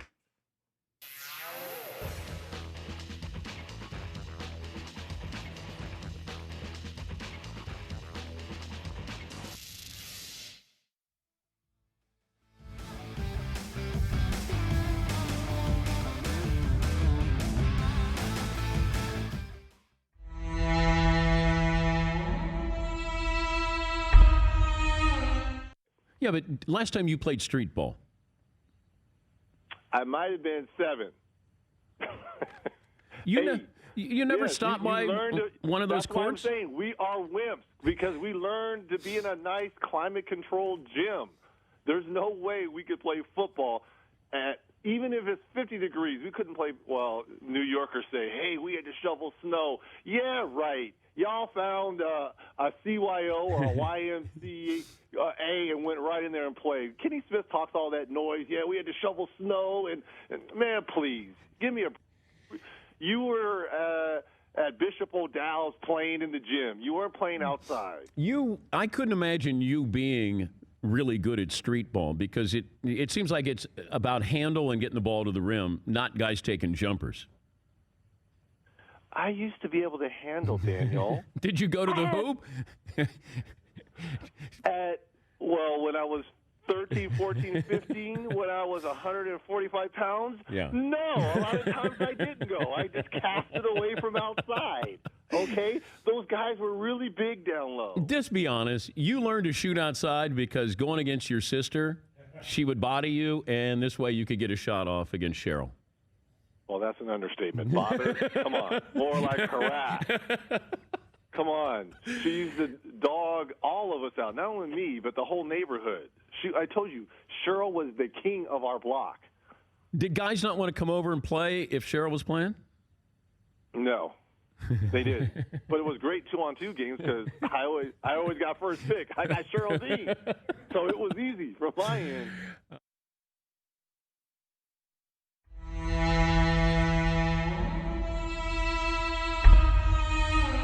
I want to let you tell people the power that you had when you were recruited by Texas because you demanded that they be a Nike school. I did not demand anything, but I was definitely wanted them to be, right. So you decided not to go to Tennessee because Tennessee's Adidas, right? they were Adidas. Okay, yes. so that wasn't the reason, but yeah, you're right. There was a few reasons that went into that. Okay, so you say to Mac Brown, right? I'll go to Texas if you're a Nike school, because they were a Reebok school. They were a Reebok school. Mac had come from North Carolina where he was recruiting me before, where they were a Nike school. I didn't say I'll come to school. How important was but being a Nike school? I mean, I'm not going to say it made my decision 100%, but it was certainly a cool, it was going to sway me if there was an in-between. They changed shoes your freshman year. At the end of my freshman year, met Mac at as he was recruiting me. I've always been a Nike guy. Christopher. We're going to switch. I'm going to go back to Nike. So your sophomore year will be a Nike. And I that was all I needed to hear. And I said, okay, Texas is pretty cool. I could deal with Reebok for a year, and then I'll go Nike. If Philip Fulmer had said we're going to go Nike, it wouldn't have mattered. Oh, it wouldn't. No, what really killed me with the Tennessee thing. I just forced the issue. Thank you. Okay. No, what hurt the Tennessee issue more than anything is David Cutcliffe leaving. David Cutcliffe was the guy that recruited me. He went to Ole Miss right as I was making the decision, and I just was never comfortable after that because he was really the guy I had the relationship. He coached Peyton Manning. I was like, oh my gosh, this is amazing. If he had stayed, I would have gone there 100%. Yeah. So Tennessee, Texas, who was third? Probably, I don't know, Ohio State, Penn State. They were all in the conversation there as the third. It got narrowed down to Tennessee and Texas. And yeah, I would say I loved Michigan, but they had Drew Henson a year in front of me. And I knew he was like, the godsend from Michigan. That wasn't going to happen. Were you better than Drew Henson? I mean, I'd like to think so. I don't know, but we were both pretty good. Were you better than Brady? What do you mean, was I better than Brady? No, I mean... In college. Oh, in college? I was a pretty good college football player. I mean, I guess I had a better college career than Brady. I don't know if that means I'm better, but I had in a better college you career. were. Yeah, you were a better college quarterback. Yeah, that's right. Damn, I was better than Brady. That's right. You hear that? Yeah. At one point... Break that news. At one point in your career, you were better than Brady. Man, woo! I've always wanted that statement.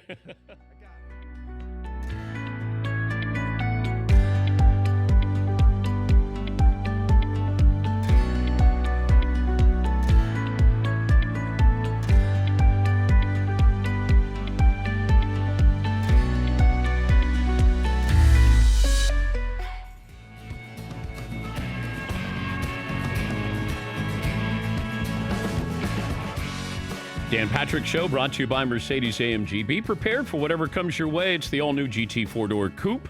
Life is a race. Visit your local dealership for a test drive today. If you missed any interviews from the Mercedes-AMG Man Cave, go to the Dan Patrick Show app. Watch and listen from inside the Mercedes-AMG Man Cave. Mercedes-AMG driving performance. He deserves a victory lap. He is the director of The Last Dance.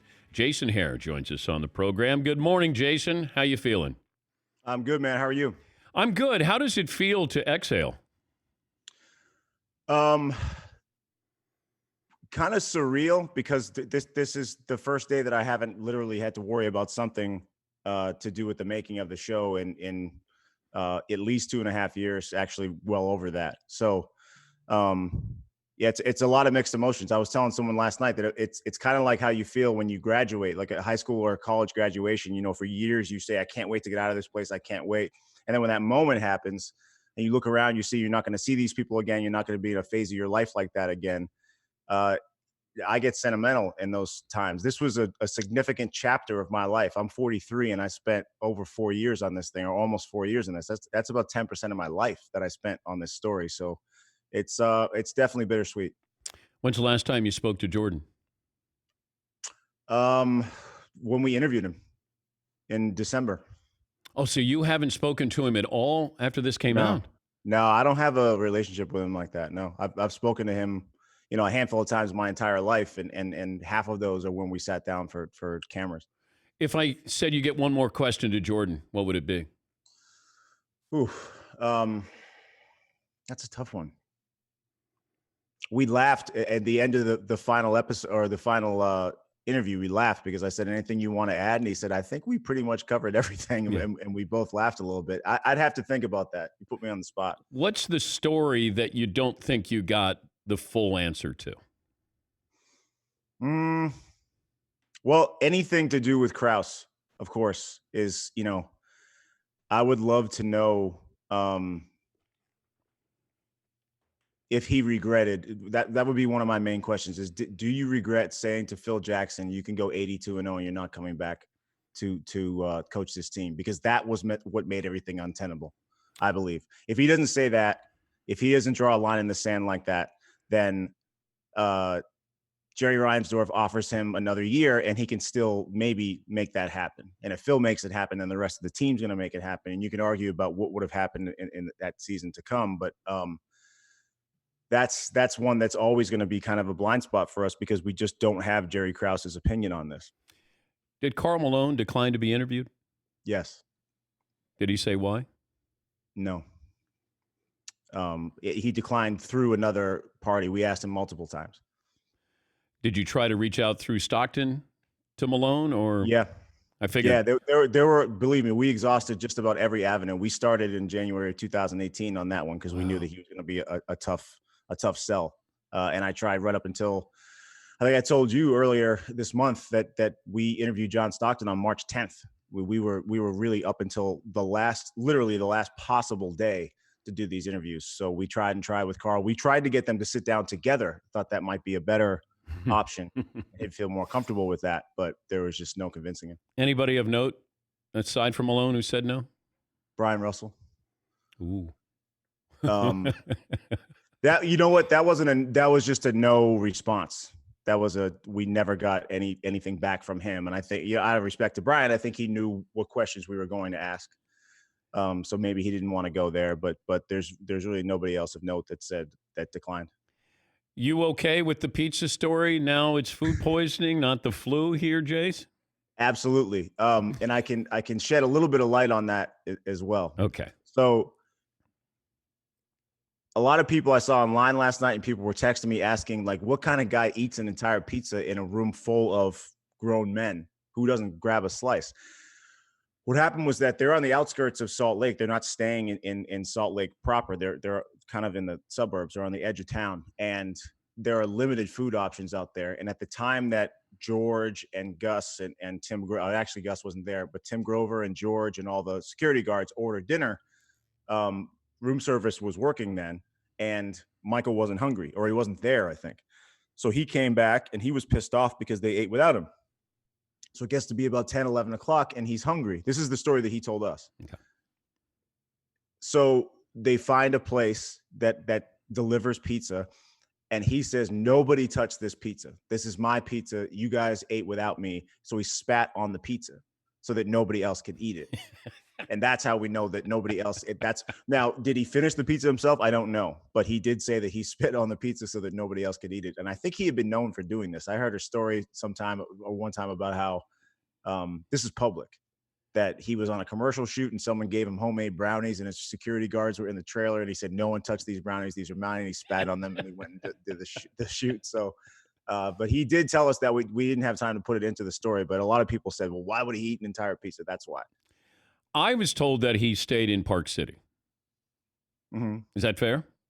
You said they're on the outskirts of Salt Lake. I was told that Michael would stay in Park City and not in Salt Lake City. By himself?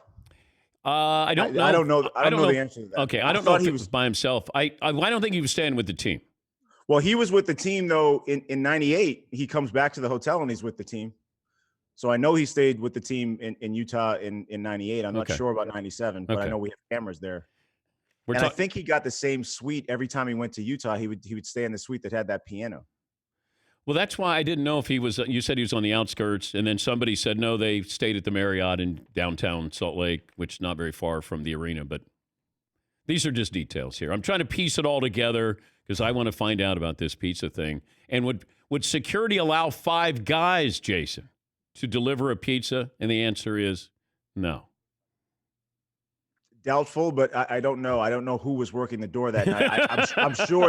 I'm sure no one called, and I don't think Michael called and said, "Hi, this is living legend Michael Jordan. Could you deliver a large pepperoni to my room?" I think it was the pizza's going up to room 522, and there's a conceivable world in which the guy working the front desk says to the dudes, "Hey, that's Jordan's room that you're going to deliver a pizza to."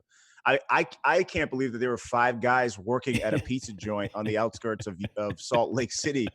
At one, there might be 5 pizzeria employees in that entire time zone at that point. So you worked so hard for 4 years, and this is what I want to ask you about. Yeah. No, I expected it. That's great. If there's no baseball strike, what happens to Michael Jordan?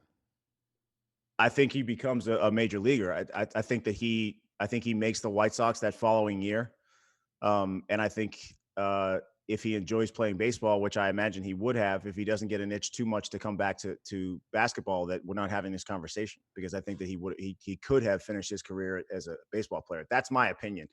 I've been down this road in the last 5 weeks or so that I say that now all of a sudden it's a headline that Michael Jordan would have played. That's my opinion. That I think that he was passionate enough about baseball and loved it so much and loved that reset that he got when he went to Birmingham. And I do firmly believe, for myriad reasons, that he would have made the major leagues, including the fact that none other than Terry Francona says he needed 1,000 more at bats to get up there. Did he address the baseball strike, and what that meant to his baseball career and his basketball career?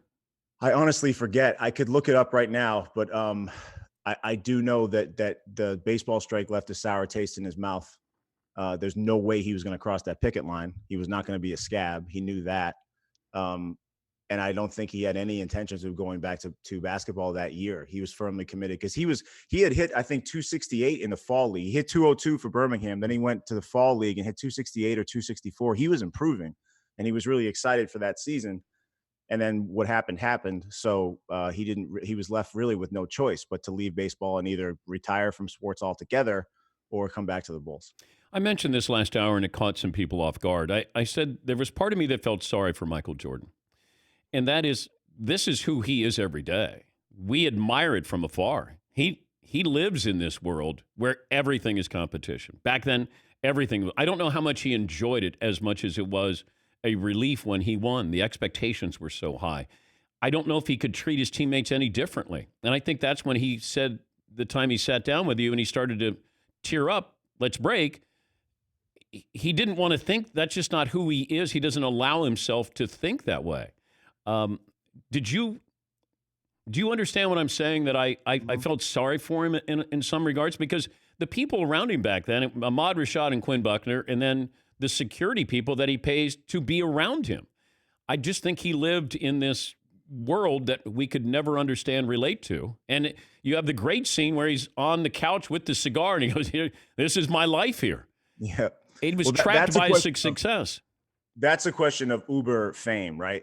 I mean, Yeah. that's separate from the torture of being that competitively driven, that you're kind of held hostage by that insatiable goal to win, win, win.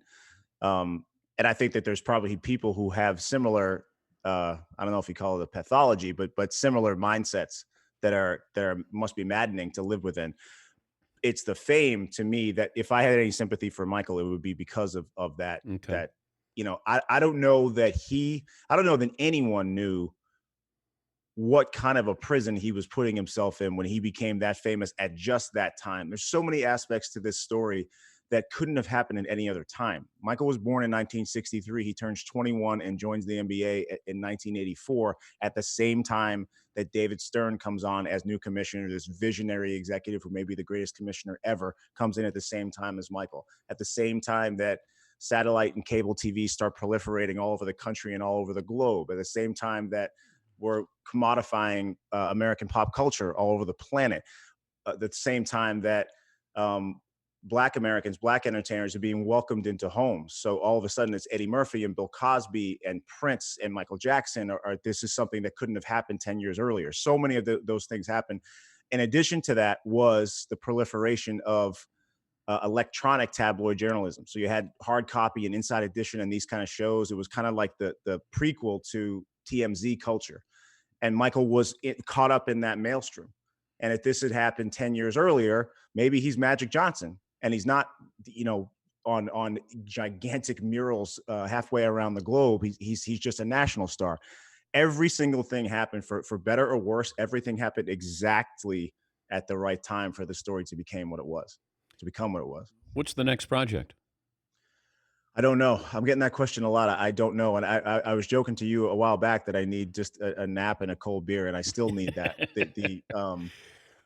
Last night was a late night just because the adrenaline, and I heard from a lot of people after the show, and I Zoomed with my family for about an hour afterwards. And you know, that was a way of bringing us together. Cause of course, you know, like all families, we miss the hell out of each other right now. So I haven't gotten a chance to really sit back and think about anything else. This is really the first day where I haven't been actively working or worrying about this series, because for better or worse, now it's done. There's nothing I can do about it. It's out there now. It's out in the world. What about the 11th episode? We talked about this a couple of weeks ago. I would love to have Andy Thompson, who was, you know, part of the genius behind all of this, let him talk about, I just think the people behind the scenes in gathering all of this, knowing that it might not ever air and that you're getting this stuff, you know, and we didn't hear the stories of what they were shooting. They kept it quiet there. I don't know. Outtakes would be great. I would like to know, when Michael said break, what was Jordan like after he became emotional talking about the way he is to his teammates? When he got up, what happened next? He composed himself really quickly. We had a couple of his people were there. I can tell you that Ahmad was there. Ahmad had come with him because they had golfed earlier in the day, and they're of course really close friends. And I remember Ahmad, like Michael was composing himself, and Ahmad from the corner of the room said, "Kill or be killed." And he started laughing. I don't think he realized, because he couldn't see Michael. Michael was blocked by lights and cameras and things. So I don't think that he could realize that Michael was getting emotional. And I think that he thought that Michael just got tired or had to get up for some reason. So he was joking off camera. And so that immediately put Michael at ease. And, you know, he took a puff of the cigar and sat back down. We rolled pretty quickly. And the thing was, too, I know that you've seen this side of him, is that he snapped right back into it, and he started just busting the balls of one of our camera guys who was wearing shorts and had huge calves. He said, "You got big calves, man. You play football?" And he was a good friend of mine, John Roach. He said, "No, basketball." He goes, "Oh, it's this big, slow white kid, man." And everyone burst out laughing. You know, we're right back into that charismatic Michael. So he knows how to flip the switch. So the headline here is Michael spit on the pizza. So the guys in the room I don't want that to be the headline. No. Oh, you don't want it to be? Well, you got no control the fact over is that. The fact is that. The headline, this is your newspaper, so you can do what you want with it. Oh, God. Hey, it was fun. I hope you are able to sit back and enjoy it. Sometimes you get so close to it that it sort of takes over your life. But it was for sure. It was a story well told there, and you should really feel good about yourself there, Jason. Thank you, man. I appreciate it. Thank you for your time. Go have that beer and get that nap. Have the nap and then the beer. Or have the beer, then the nap, Jace. We'll wait till about noon, and then I'll make a decision. All right. That's Jason Hehir. He's the director of The Last Dance. We'll take a break. More phone calls coming up here. Dan Patrick Show.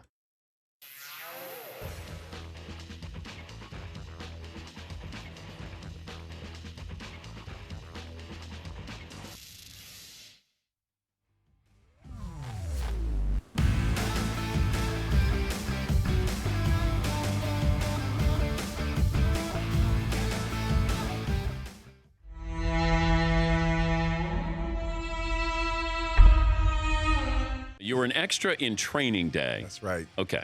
First time you meet Denzel Washington. How's that go? You know, I remember shaking his hand, but he was studying his lines, and he kind of was like, I'm busy. You know, and you don't want to get in his way. We were right And you're there an extra. Yeah, I am an extra, you know. But this thing, no, when I met him, I wasn't even in the movie. It was crazy. I came because a friend of mine was a location manager because I used to do security on movie sets. So he introduced me to the set, and he was like, we're watching Denzel. He's in the jungle. He's doing his thing. But all the gang members recognized me from the show Battle Dome, right? So the gang members like, oh, man, we got T-Money up in this mall right here, man, yo. And so the director. So these are real gang members. There's a real gang member. When we would film in the sports arena, we shot it at the sports arena right down in by USC, you know? And so they used to say, no gang signs, please, no gang. Because they would be like, no. And it was gangster. It was gangster. So the director notices all these gang members in the jungle, like, coming up to me. He said, hey, man, you want to be in this movie? And I was like, yeah. He said, hey, man, take your shirt off, man. We're going to go up to the roof. And I took my shirt. I'm the guy who's clipping pigeons in that iconic scene. That's you. In Training Day. And then he said, come back. Now, I didn't get paid for anything. He said, come back. The director said, come back every day, and I'll find a way to put you in the movie. And so that big scene at the end when Denzel's going off and the whole thing, he said, I want you standing right in front of Denzel. And that was me in the black tank top standing as mad dog and Denzel. Now, this is the deal. I ruined the movie for everybody now because they're like, that's the guy from White Chicks. He's like, hey, wait a minute. It's like it used to be a really threatening, scary, oh my God. But like, dude, I saw him jiggling. He's the Old Spice guy. He's right in front of Denzel Washington right now. And so as the years go on, it's kind of wild. You know what I mean? It's kind of, oh boy, oh yeah. Well, I wanted to, you know, but the good thing was that was the first time I was actually in the Academy Awards, and I was looking at we were watching the Oscars, and there I was with Denzel, and I was like, and I would have been happy never doing anything else. But again, the career just took off after that. I think Ethan Hawke was better than Denzel in that movie.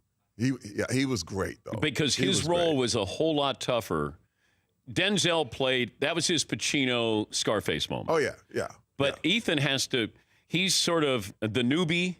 And then all of a sudden you don't know if Denzel's playing with him, and then he realizes what they're doing. Now he's all in. Now he has to turn around and catch the guy who was his mentor. But you know what? You got to look at movies like that where it's kind of like when you go back to Pulp Fiction. I mean, you know, Travolta was nominated for an Oscar, but that was Sam Jackson's movie. Yes. You know what I mean? So that happens a lot. You know what I mean? It's kind of like who's carrying it, who's reacting. A lot of times, you know, who gets to judge that, you know, but I think that Denzel should have got the Oscar for the movie he did the year before about the boxer. Hurricane. See, because he got slighted on that, and so they gave it to him for Training Day because he didn't get it for Hurricane, which was awesome. So you know, it's all. But it's crazy. It's all wonderful. But they, you know, we didn't give it to you last time, so we're going to give it. Did you earn it this time, or did you earn it last time, and then we made the mistake? First of all, you got to remember, like, movies are like, you know, it's all subjective. This is all American Idol. You know what I mean? It's not like sports. Sports is like 14-10. You lose. You know, it doesn't work like that with the movie. It's always like, I think he made a choice that I don't agree with, and then all of a sudden nobody likes that part of the movie, you know. And so it's all like my favorite movies are Sandler movies, and then you have people who hate Sandler movies. Yeah. So you know, what can you say? You can't please everybody.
We will provide our best and worst of the weekend.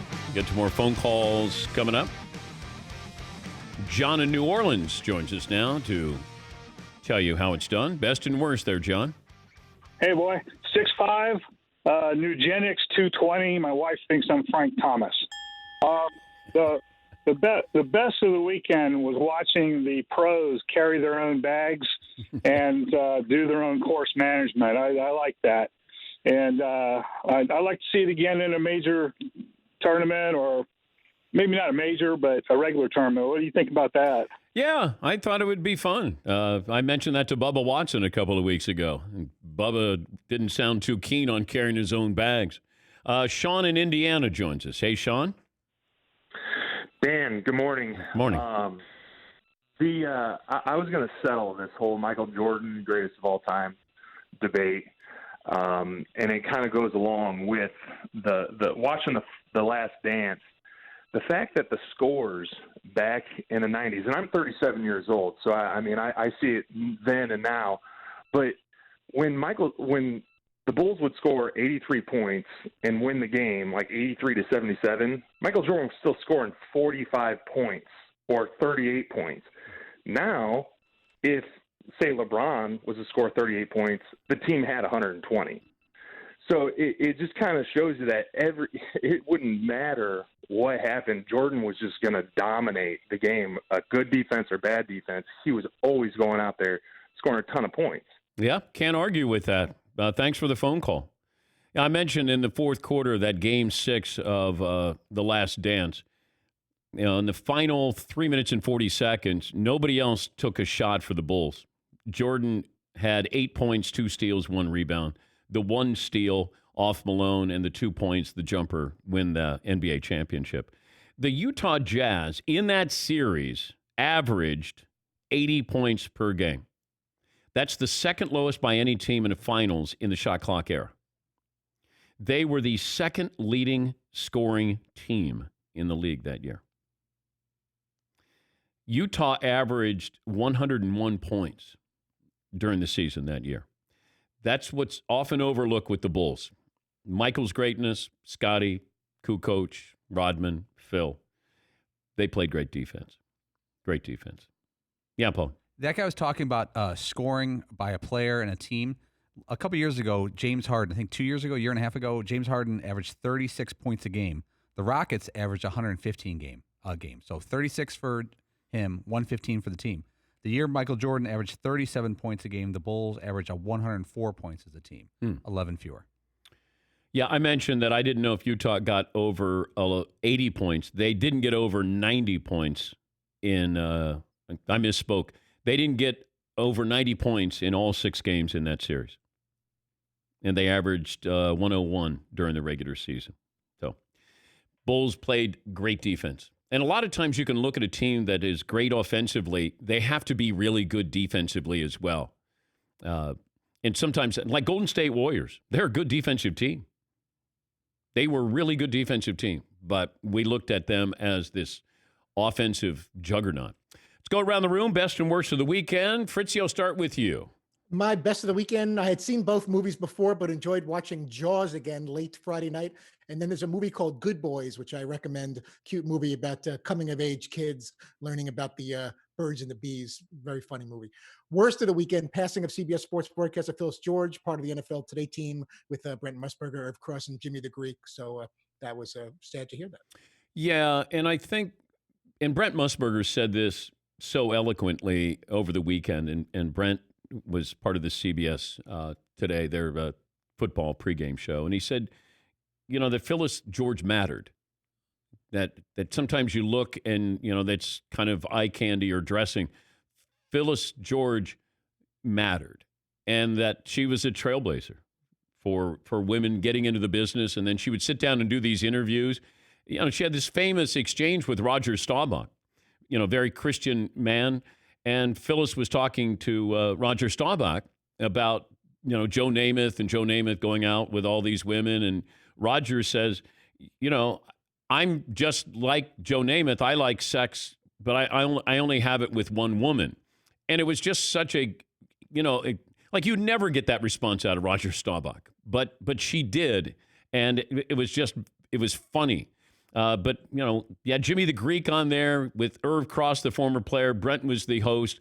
And then you had Phyllis George, who did a lot of the features there. But Phyllis, former Miss America. And she was married to John Y. Brown, who used to own the Kentucky Colonels of the ABA basketball team. McLevin, best and worst of the weekend. Best and worst, just want to remind you that Irv Cross was my dad's gym teacher at Abington High School after he retired from the Eagles. Little known fact. My best is that after Chris Sims' interview on Friday, NFL Twitter went nuts about the Russell Wilson trade once again. And everyone's like, why are we making a bigger deal out of this? And also people were showing all these clips of John Schneider, the Seahawks GM, salivating over Josh Allen in the pre-draft process. They went full Zapruder film on all this, which is great.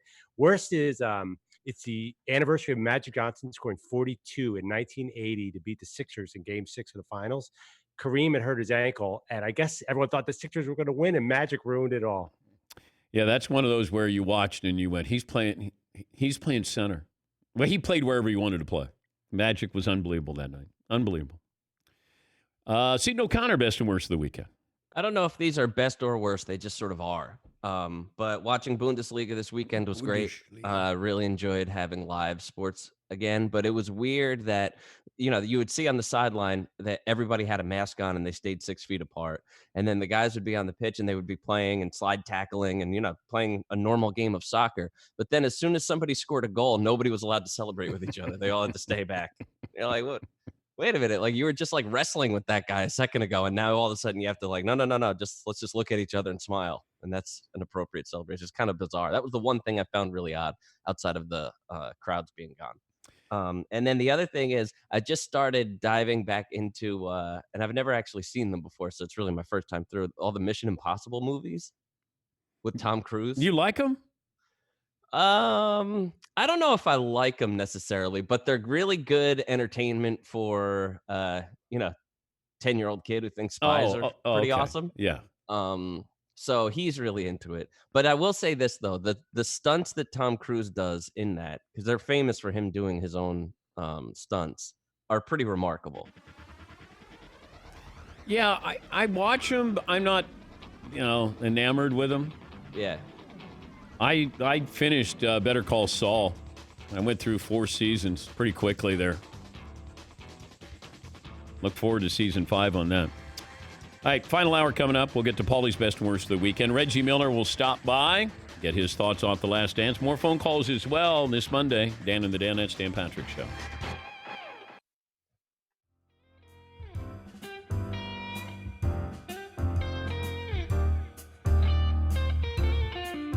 So, Dan, I was driving the other day, and I look in front of me, and usually you don't have a celebrity sighting whilst driving, especially in central Connecticut. And I saw the famous actor Rob Lowe in a pickup truck. And you remember about a year ago, Rob Lowe was at a football game, and he wore the hat that just said NFL on it. Mm-hmm. Click on the picture I sent. My wife was driving, so I was able to take the pictures. And he's got a little Tacoma there, and it just says on the license plate, NFL fan. No team. I don't want to pick a team. I just want to support the league. How big do you think the demand was? That obviously wasn't Rob Lowe. What kind of demand is there for NFL fan personalized plates? I'm going to guess that you didn't have to fight too many people for that. If you got one that said Pats on it or G-Men or Jets. Yeah, even Jets with a Z, because you couldn't get Jets with an S, is fine. I'm Jets surprised with a G. the commissioner hasn't sued yet, though, to get that person to give their license plate. Can't use those letters in that order without his permission. Is there going to be a cease and desist? We don't want to go down that road. NFL fan. I'm just here to watch football and quietly move on with my day. Yeah, I don't root for anybody here. No. I think he wanted Yay Sports, but that was too many letters. He couldn't fit that on the license plate. Yeah, Yay Sports would be too many because that'd be like 8. Cannot get that in. As his good friend MLB fan always says. So it was a Rob Lowe. Not Rob Lowe, no. That's a funny part. I like that part. It's funny. I had like a 10-second process. I'm like, wow, Rob Lowe lives in Connecticut? I didn't realize that. It's possible.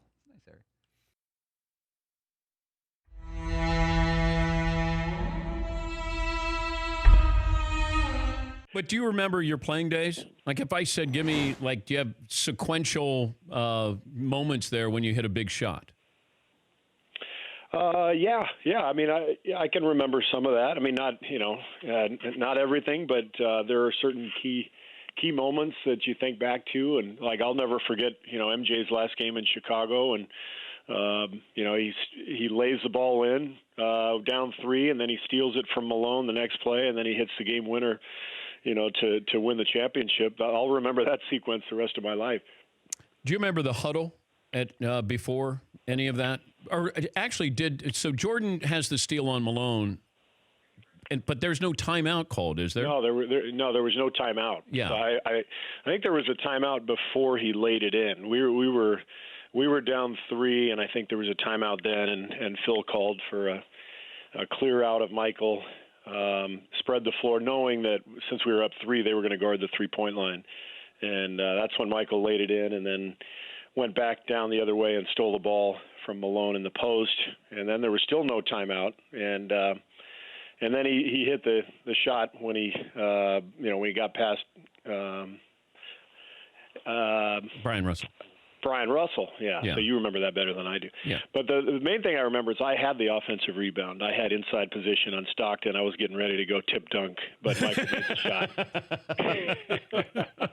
I'm watching the video, Steve. I don't see that. You were going to go. I run baseline. I got a half step past Stockton. Yeah. And I tried to time it up, but the ball went in. So Michael got the glory.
Buckle up, boys. Time to go to work.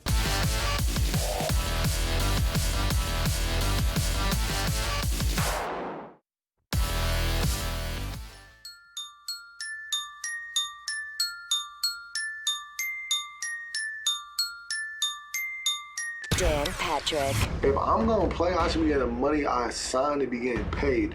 On top of that, it's getting taxed. So imagine how much I'm actually making to play. You know what I'm saying? Like, I ain't making. He's the great Clayton Kershaw, the Dodgers pitcher, joining us on the program. What did you make of Blake Snell's comments? It was probably a little bold in what he said, but, I think where he's coming from, we've already made a pay concession. We're going to get paid prorated based on the season. So we play 81 games where we get half our pay. We agreed to that already, and I know guys felt like that was what we decided. Obviously, with no fans, changes things, I guess, for some owners, but we're still playing the same game. The risk is way the hell higher, and the amount of money I'm making is way lower. Why would I think about doing that? Broadcasting from the Mercedes Man Cave. If we can't figure out the business side of it between the two sides, it's not going to look good on anybody. This is Dan Patrick. Final hour on this Monday. Dan and the Danettes, Dan Patrick Show. More phone calls, as we always do every Monday. Best and worst of the weekend. Reggie Miller, prominently featured on The Last Dance, will join us coming up. Reg should take a victory lap there. Michael wasn't mean-spirited to him. Mike took no prisoners, but he had great respect for Reggie and those Indiana Pacers. I just saw this story. This is about Sean Payton and the New Orleans Saints. He was speaking on 105.7 The Fan, And Sean Payton said the Tampa Bay Buccaneers forced then head coach Lovie Smith to tank and lose a game to the Saints in Week 17 of the 2014 season so they could take Jameis Winston. He said that they forced Lovie Smith to take his starters out of the game so they could get one spot to draft Jameis. And Sean Payton says the Saints were down 20-7 at halftime. Buccaneers went on to lose 23-20, giving up 16 fourth-quarter points to New Orleans. That gave the Bucs the number 1 overall pick. They drafted Jameis Winston. Now Jameis Winston is with the New Orleans Saints. All right, poll question, McLovin, and the results so far. Okay, the first 2 hours was what's the best opponent that the Bulls beat in the playoffs? It was the Pacers and the Jazz, a close second. Okay. Todd had an interesting question that I will let him pitch for our third hour poll. Breaking news, Todd, with an interesting question. Okay. You were talking about how curious you were if they would have maybe won 7, 8 titles if Jordan didn't go play baseball and they just played straight through. What are you more curious about? How many total titles the Bulls would have had if baseball wasn't involved, or if Kobe and Shaq stayed together for their full careers, or for the time they were first together and stayed all the way through? I hadn't really thought of Shaq and Kobe. I've often said that we would look back on their career together for what they didn't do and not what they did do, because they could have won as many as they wanted to, it felt like. Jordan, I would like to see those 2 years, when he was interrupted to play baseball, or interrupted his career to go play baseball, if he had stayed those 2 years. I don't know if they would have won titles both of those years. I think the toll of winning 3 in a row really, took their toll on that team and Michael Jordan. I think Michael needed a rest. I think he was burnt out. And him leaving and then coming back and kind of recharged his battery. And then he got to, after the Utah series when they won, you could tell he was burnt out again. But he said, look, I would have come back to play one more game. I don't know what that payroll would have been. I don't know how good they would have been, because Jordan, we know he would have been great. Pippen probably wouldn't have been there because they couldn't afford him. Rodman only played 20 more games after that. He washed up with the Lakers, I believe. Ron Harper was getting long in the tooth. Steve Kerr. So you start to look at Judd Bushler and Bill Wennington or Bill Cartwright or whoever else was on those teams, and you're saying, you had Kukoc. If you have Kukoc and Jordan, you got a chance. Would they have been as good as the Knicks that year? And that was, strike shortened season. I don't think they were better than the Spurs that year. And Spurs won a title. Yeah, Paul. Shaq was traded away from the Lakers in 2005. After the 2005 season, he was 32 years old. That next year in Miami, he was still a very good player, 23-11. But then this next couple of years, injuries and down to about 18 points and 8.5 rebounds a game. Yeah. So it cooled off pretty quick. Yeah, he might have won a couple of more titles there with Kobe, because Kobe went on to win a couple more titles without Shaq. And maybe it would have been almost like Magic became the leader of the Lakers with Kareem in the twilight of his career. Maybe it would have been that way with Kobe and Shaq. But, yeah, I think back on Michael taking those 2 years off and not winning titles there. Houston won those titles. If they had stayed together, would they have – if they won those titles there, would they have won the 3 titles that, the second three-peat? That's what I'm curious about. I think the enormity of it, Jordan was caught up in this world that he created. He became this global star. He was not just a basketball player. I mean, he was a celebrity. He was like a leading man in Hollywood, but around the world. And I don't know if he could have continued that pace. As competitive as he was, I don't know if he could continue that pace. It was kind of strange seeing Leonardo DiCaprio coming into the locker room, and then Mike's like, "Yeah, okay, hey, yeah, cool, see ya." Yeah. I don't have time. I don't have time for this. Every place Jordan would go, he would have this. Like they were a traveling circus. Everybody wanted a piece of this. Everybody wanted to go meeting. You would see this in the NBA Finals. There'd be celebrities all over the place.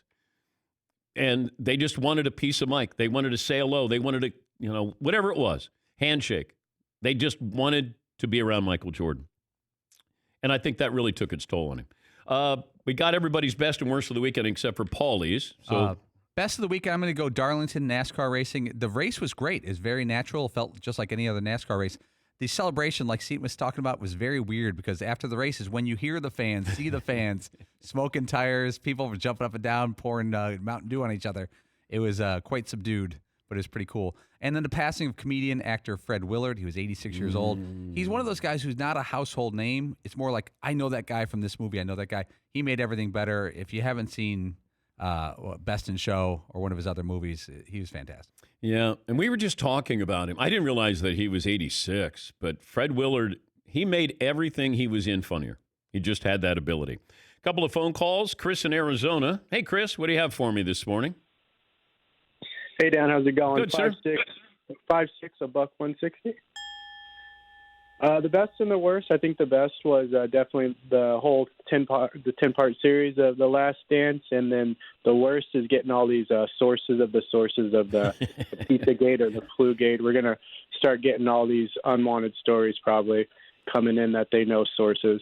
So that's all I have. All right, thank you, Chris. Yeah, we had a source close to the person who made the pizza for Michael Jordan and said that he worked at Pizza Hut. He made the pizza and delivered the pizza, and there weren't 5 guys who went with him. We also got this from the director, Jason Hehir, and he said the reason why the other people in the room didn't have any of the pizza and they didn't get sick is because Michael spit on the pizza so they wouldn't eat it. And he said Michael would do this occasionally. He had some brownies when he was on a commercial shoot, and he wanted to make sure the security guys didn't eat the brownies, so he spit on the brownies, went out and did his photo shoot, and then came back so they wouldn't eat the brownies. Yes, Paulie? This guy's making 33 large a year, and he can't order 2 large cheeses? There's not a special? There's not like get some breadsticks for the fellas? I mean, one pizza there's 4 guys in a room. Order a second pizza, one for you. I have no idea. Why is it that it was kept a secret that this was food poisoning and not the flu game? That's what I want to know. That's what I find amazing is all of these years, Michael never corrected anybody. Because we've all, the flu game, man. Do you see Mike in the flu game, man? He went off. And why did you change now? Why? How did it become the flu game and you didn't correct anybody back then? Now it's the food poisoning game. Oh, there's so many questions I have. So many questions. What are you going to do? All right, let me see. Bob in Florida joins us. Hey, Bob, what do you have for me today? Hello, Dan. Hi, Bob. 5'8", 199 pounds. All right. My best of the weekend was the live golf match. My worst of the weekend was my son told me yesterday he lost $50 on that golf match. That's pretty sad. Thank you, Bob. You're betting on a match play? I watched it, but it was just because I knew that it was actually happening now, but it was okay.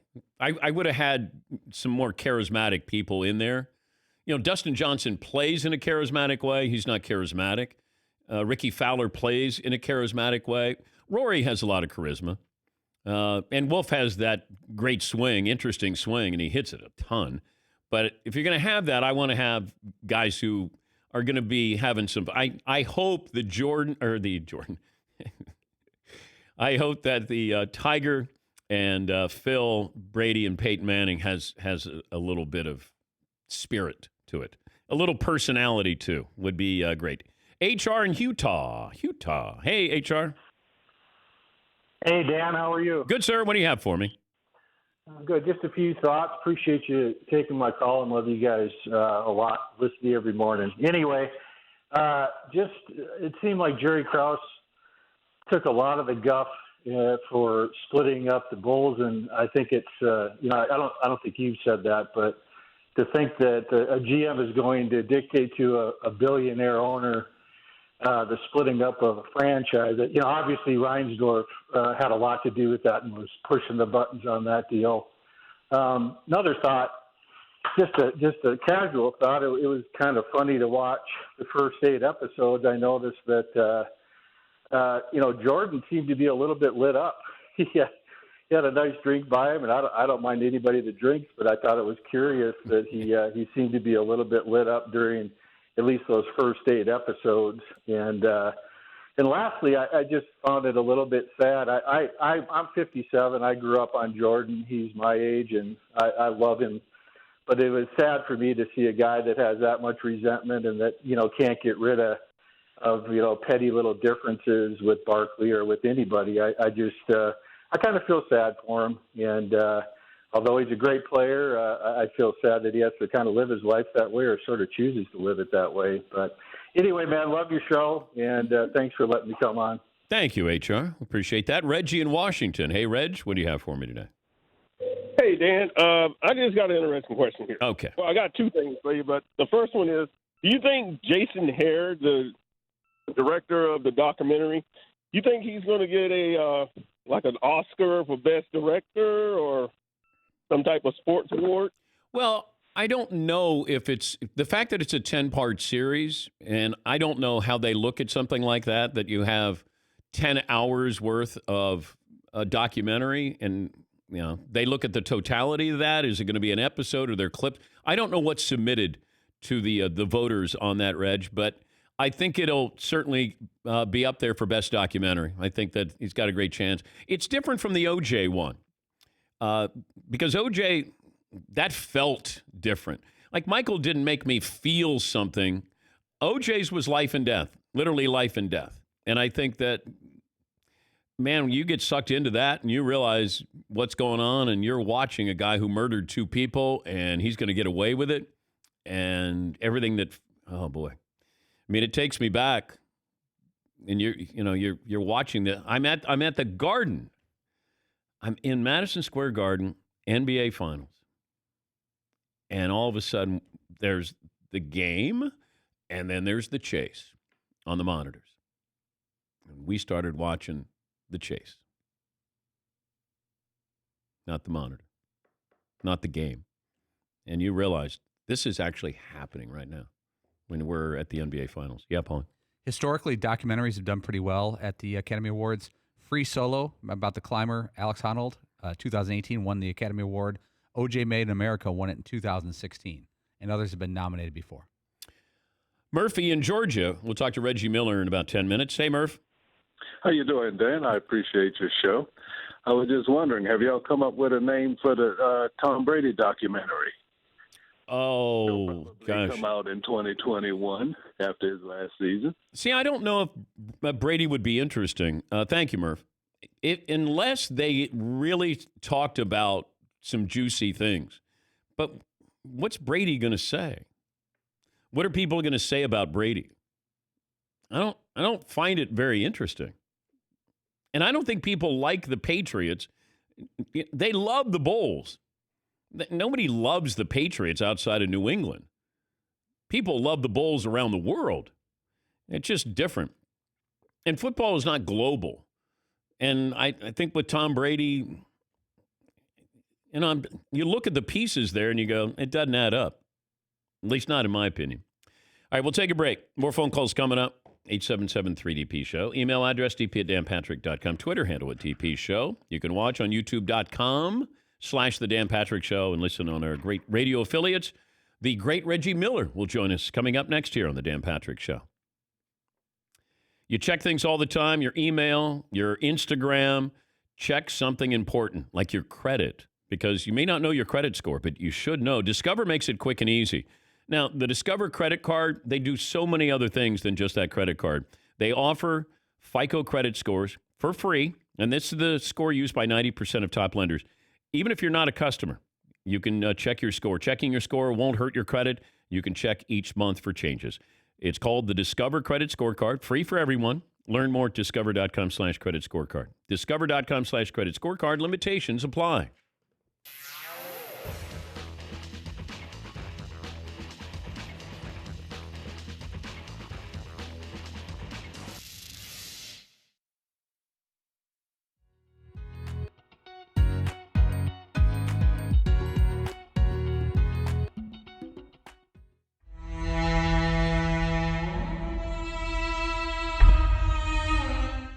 Feels like every time we have somebody on who played against Bird, we always ask for their favorite trash talk story. You were there. You were in the theater every single night. Do you have a favorite Bird trash talk story? Oh my gosh! Well, probably my favorite one was we were playing in Phoenix, and we were way up. We were like 15, and we have the worst fourth quarter in the history. We're terrible, and Larry's bad. Larry's missing shots, throwing it to the other team, throwing it in the third row, and they come back and somehow they go up 2. So we have a play, out of bounds play. I'm taking it out, and Larry says, I'm going to bust off the play, and I'm just going to come out, and I'm going to shoot a 3. And I'm like, we're down 2. I'm like, no, don't do that. I'm like, let's shoot a 2, please. Go to the hole, try to get fouled. Let's just get into overtime, see if we can't win this game. And Larry says, no, I'm just going to bust a 3 on him. And I'm like, oh, my gosh. So he tells the Phoenix bench, tells the coaches, yeah, I'm just fixing to bust a 3 on you guys and just go home. I'm tired of this. And he gets the ball, jumps out, busts the play, comes out, gets the ball at the slot, shoots the ball. As the ball's in the air, he kind of turns towards the Phoenix bench and yells, told you so. He stops running to the locker room. And it went in, and I just started laughing. I was like, oh, man. It's just one of those ones where you just kind of, he has such supreme confidence, and it was just, but that's the one when you were back in and Larry went in and said, well, I won the game in the first 3 quarters, then I lost it in the third quarter, or the fourth quarter, excuse me. Then I won it at the end. He goes, my record tonight is 2-1. We all just kind of laughed about it. I still love when he says to Xavier McDaniel, X, I'm going to get the ball right here, and I'm going to take a jumper right in the face. I'm going to make it. And then he gets the ball, takes the shot right in front of Xavier McDaniel and makes the shot, and X tells the story. He's like, he did exactly what he was telling me he was going to do. Yeah, the other thing I laugh about, too, is remember Anthony Mason, just the kind of the point forward, power guy, just big, strong guy. We're playing. He's in New Jersey now. They call him up and from the D League or the CBA or whatever it was called back then. And he's sitting out there, and man, that guy's like, he's got, muscles everywhere. So before the game, Larry looks at him. He goes, "Hey, Kevin." I said, "Yeah." He goes, "Look at this guy, man." And he's standing. He goes, "Look at all those muscles." And, and Anthony Mason is just standing there, kind of posing. And then Larry looks at him and goes, "Yeah, all those muscles aren't going to help you tonight." He said, "I'm going to bust you up." And Larry would shoot the ball and yell "muscles" when he was shooting it. And I was, I just kind of laughed about it. He was a piece. That's what I tell people. Wow. Larry is a funny guy. He makes fun of himself. He's self-deprecating. Larry is a lot different than you see the button-down Larry that he is in public. Is a lot different than the Larry that we saw all the time. And I was lucky enough. I did a little thing for him for NBA TV, and we got together and played some golf and had a few beers. And within 2 minutes, we were just laughing about old stuff and had a great couple of days with Larry and his wife Dinah and his son Connor. So a lot of fun. Good.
More phone calls coming up. Best and worst of the weekend. Tomorrow's the 15th anniversary of Reggie Miller's final NBA game.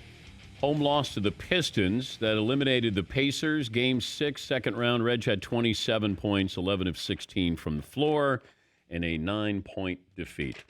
I text Reggie last night before the episode, and I just said, good luck. And then he said, tough crowd. I said, it's a crowd of one. It's MJ. You survived, Reg. You survived. Were you nervous? I was. I was nervous for the simple fact of that opening scene because they opened it with the fight, right? In 93. So that could have gone a number of different ways. But I think it kind of drew people in and captivated people a little bit. But you're right. It was an audience of one. This was MJ's doc.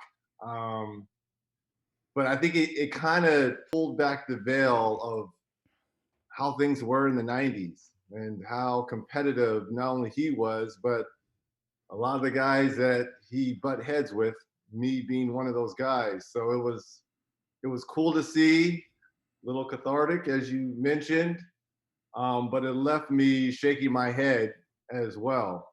I wanted to come on here and first say, I hate Steve Kerr. I hate Steve Kerr. I hate him. I love him. When I worked with, it just painful memories. That game 7 it just makes me shake my head. Why do you hate Kerr so much? Because we expected MJ, we expected Scotty, we didn't expect little Stevie. Those 11 points were the difference makers, and it was impactful 11 points in game 7. Big shots against us. How does Rick Smits lose that tip? He's 7'4", Reg. I can't answer that. Okay, all right. Can't answer that. It doesn't guarantee that we would win that ball game, but I would like our chances. Jordan was very complimentary, though. The Pacer team. I mean, he knew that was a battle. Yeah. That was as good a battle as he was probably ever in those in the 90s.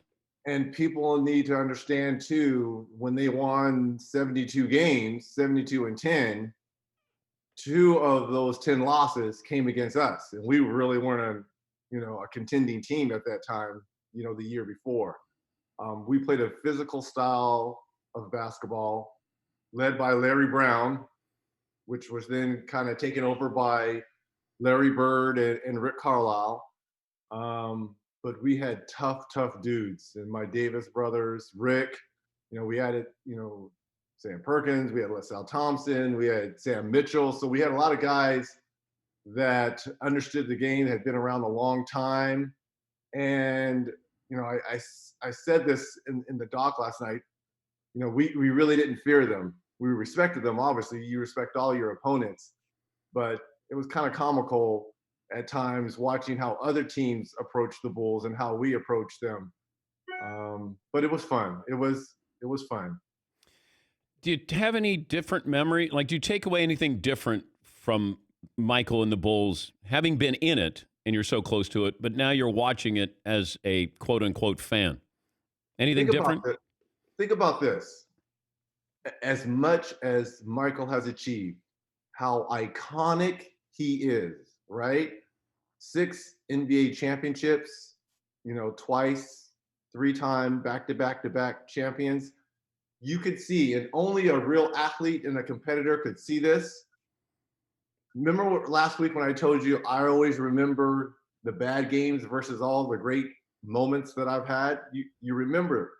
You could see when he's talking about a chase for number 7, and when they're talking about how maddening it is, him walking away at the height of his powers, you can see how much that pains him. This is a guy that has achieved everything. He has 6 rings. But what is clawing at him is the what if. What if on that 7th? And then breaking up the team. And it kind of pains me to see that a little bit, because we were all shuffling to get in line to come after them. I had my shot in 98. Who would it have been the next year, you know? So it pains me to see that look on his face, him not having that opportunity. Hey, until they beat us, why break it up? I was also, and people want to know, what would they have done those 2 years if Michael didn't play baseball? And I don't know if they would have won the title. Now, to be fair to Houston, I don't know if they would have won the title because I do think that there was some burnout there with Michael. And I think you saw burnout there at the end of 98, Reg, where we can't imagine what that must be like to live in that world. And he created this world. Sure. Like he was held captive by being Air Jordan. And I think it took its toll. And people don't understand 82-game regular season. And back in the 90s, there was no load management. I know. Right? Yeah. We played. We had to play. And Michael was one of those guys who understood there is going to be someone in this building who hasn't seen me for the first time, who paid a lot of money to come see me play. So he was going to lace them up. So think about this. He played 80 to 82 games, 8-9 years straight. Then a grueling, taxing playoff schedule where he won 6 championships. You're right. Fatigue was starting to set in. And I think teams were getting better as well. We'll never know with the whole Houston and their 2 championships. I would have loved to seen it because just as much as we didn't have an answer for MJ as guards, no one had an answer for Hakeem Olajuwon in the middle as well. Yeah. So that would have been a fabulous matchup. We're talking to Reggie Miller, Hall of Famer, Turner Sports NBA analyst. You see yourself in this fight with Michael Jordan. Like, are your kids watching this? We put the kids to bed. Oh, okay. I made sure we put the kids to bed because I don't know what MJ was going to say. I told you, I didn't know. I knew the fight was probably going to be a part of it. I didn't know it was going to lead the show, but it kind of set up the night, and it set up what was the anticipation of that epic 7-game series with Chicago. But people need to understand that I just didn't go and shove Michael Jordan. I'm not that stupid. I hope they saw the preceding plays because he was elbowing me a couple times. And again, like I said, I can't hold my tongue and I'm not going to back down. So it led to but it just shows you the power of MJ. How do I get thrown out? We both were fighting. So how do I get thrown out in my own building? That's what burns me. And then he goes on to score 40 and they win. Like, that doesn't make sense. It doesn't. Do you believe the pizza story that now it's food poisoning? Why did it change from flu to food poisoning and it changed for the documentary? Well, how are you going to say food poisoning? Food poisoning doesn't sound right. Flu game, because it kind of looked like he had the flu. But the more you think about it in the food poisoning, it sounds about right. So what, maybe Pizzagate sounds good? How about Pizzagate? Hashtag flu game. Flu game sounded good, right? You can't have 5 guys deliver a pizza. Now, I don't believe. I don't think 5 guys. First of all, Michael Jordan is not ordering. Those other 2 guys, as you know, Glover, the trainer, and whoever his other friend, Charlie, or whatever that guy was, they're ordering the pizza under their name. So how are they going to know it's for MJ? Don't you get your pizza from the lobby? Under his name. You get it from the lobby. They don't like yeah. You would go down to the lobby and get the pizza. You wouldn't allow, first of all, it's Michael Jordan. And as you saw, he had pianos in his rooms on the road. So obviously he was on a secure floor. And obviously he traveled with about 30 security guards, as we see in this docuseries. So why would he let them up on the floor? There's a lot of holes in here, MJ. A lot of holes in here. It was interesting when you start to look at when Michael looked like he was going to break down in this documentary, and then he couldn't allow himself to break down. Like, I can't. It's a weakness. I can't allow. When he says, "Let's take a break," there, he was talking about how I don't think he could be any different than what he was. I think this is who he is, and he was trapped in this. He could never turn this off, Reg, ever. ever. And why apologize for it, right? And he said this himself, winning comes at a price. Did he push his players? Yes. Will Purdue, was he an asshole? Yes. Okay, right? That's just how he was. And to me, there's no reason to apologize because he put a lot of money in Reinsdorf's pocket, in his teammates' pockets, in absolutely the league. David Stern said it right. We were in 70 to 80 countries, and it expanded to close to 300.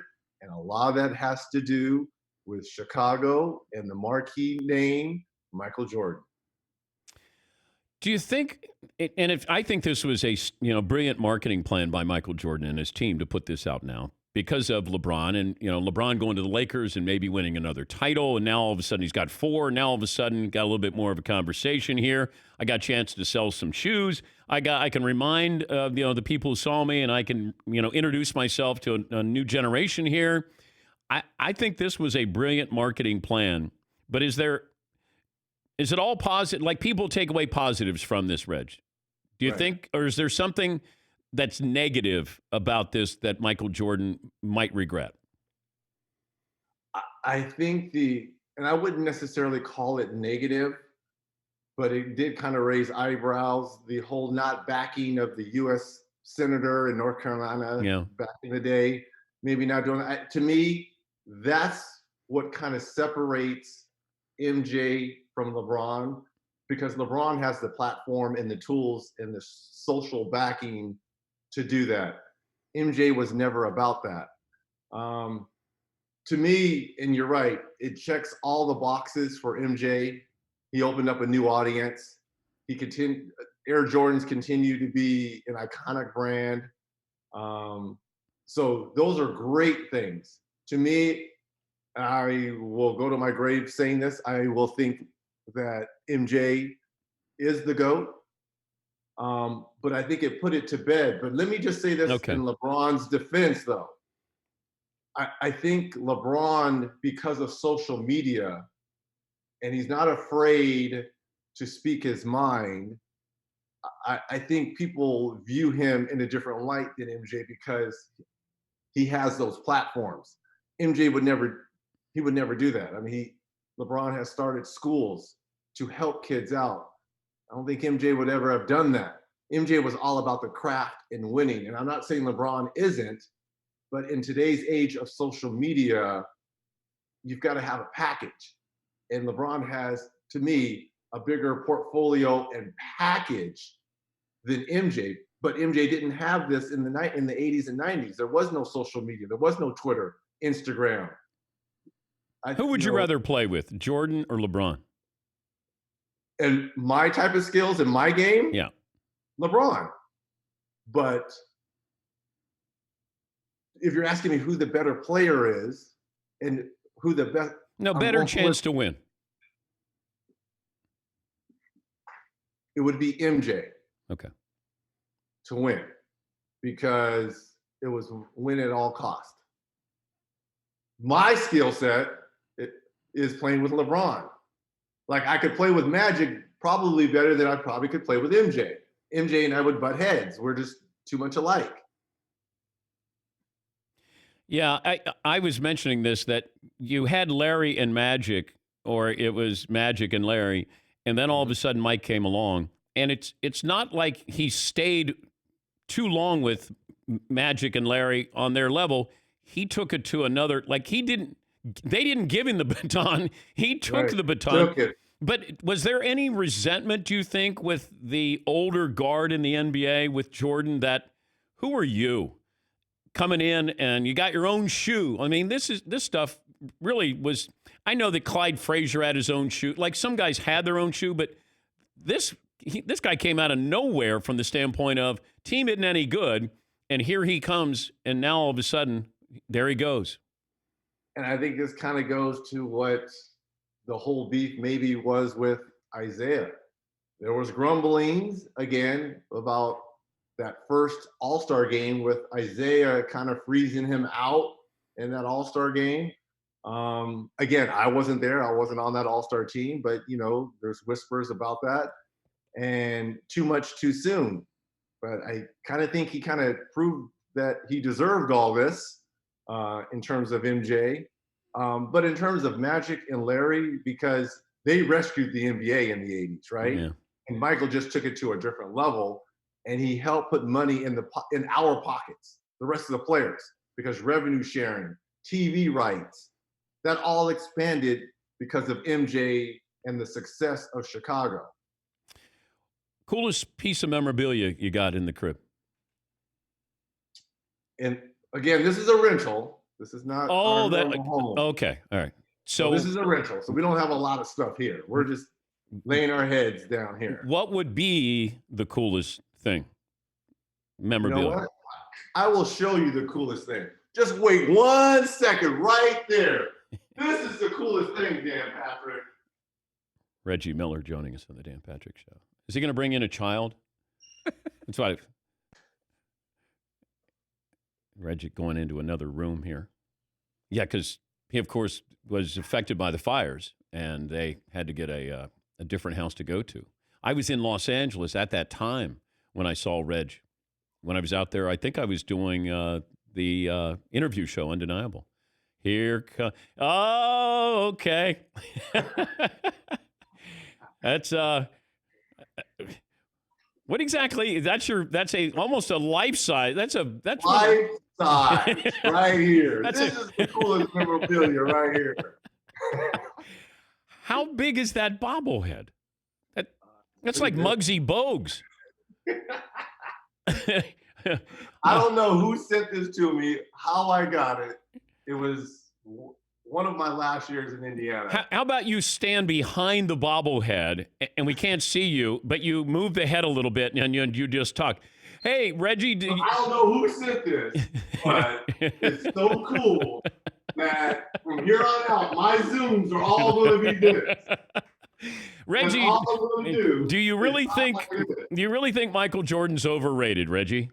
Yes, I do. And I tell you what, if he kept talking all that noise, AJ, you were going to have problems, buddy. I didn't care about you, Black Jesus. Whoa. Yeah, you might walk on water. But when this light-skinned assassin gets a hold of you, I'm coming for you. The light-skinned assassin. Hey, pop your head up real quick. I want to ask you about I haven't heard anything from the commissioner. And I'm assuming that's a good thing. What do you think? What are we looking at here with the NBA season? I think the longer it goes, it's not going to happen. I know they're opening practice facilities. I just don't see it, Dan. I really don't. I hope I'm wrong. So no season. I hope me and my light-skinned bobblehead can go back to work, but I just do not see it. When you brought it out, I thought it was Austin Crozier. It's when I had here. But how about this? Look at the parts. That's when that was your rookie year where you had that. Yes, come on. I had the Bobby Brown. Girl, you know it's true. My prerogative. Well, I'm glad you got your due last night. I didn't want MJ to say some things like he did some of these other players, but again, I did my interview in January or February, so I don't think he did his interviews way earlier. December. I was late to do my interview, so if I would have done my interviews a year ago, remember this was 2.5 years in the making. This docuseries. Yeah. So a lot of those interviews with Gary Payton and all those other guys, they were probably done early, and that's why he had a chance to have a rebuttal. He didn't have a chance to have a rebuttal. Karl Malone didn't want to be interviewed. Byron Russell refused. I can see that. Stockton begrudgingly did. It wasn't going to end well for those two. No, it wasn't. Thank you, Reg, and little Reg there. We appreciate it as always. Thank you, bud. I appreciate it, Theodore. You are truly the best. My dadettes, this is why we are family. It's Reggie Miller and little Reggie. Light-skinned Reg. We'll take a break here. Last call for phone calls back after this.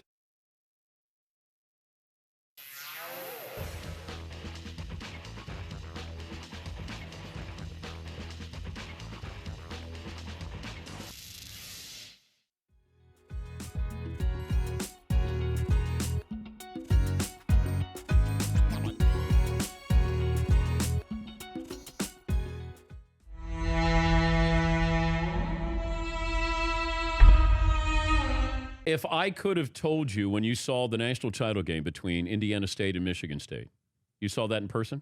Yeah, yeah. And if I said you could buy stock in Magic or buy stock in Larry? At the time, because I learned to shoot the jump shot, I would have said Larry. Who had a better NBA career? Man, that's neck and neck, man. That's they both of them, I think. They both bowed out early. They both bowed out early, injuries. I don't know the statistics and all that stuff. They were both, it's kind of a tie. They were both sick. But for me, in college, because the blonde hair and literally Larry got me from shooting here to here. Literally, seriously, when I saw him play, and this was at the time where you didn't watch, there was no replay. I was 9. So that game came on, and it was etched in my memory. Those semifinal games in college came on, it was etched in my memory. That changed my life.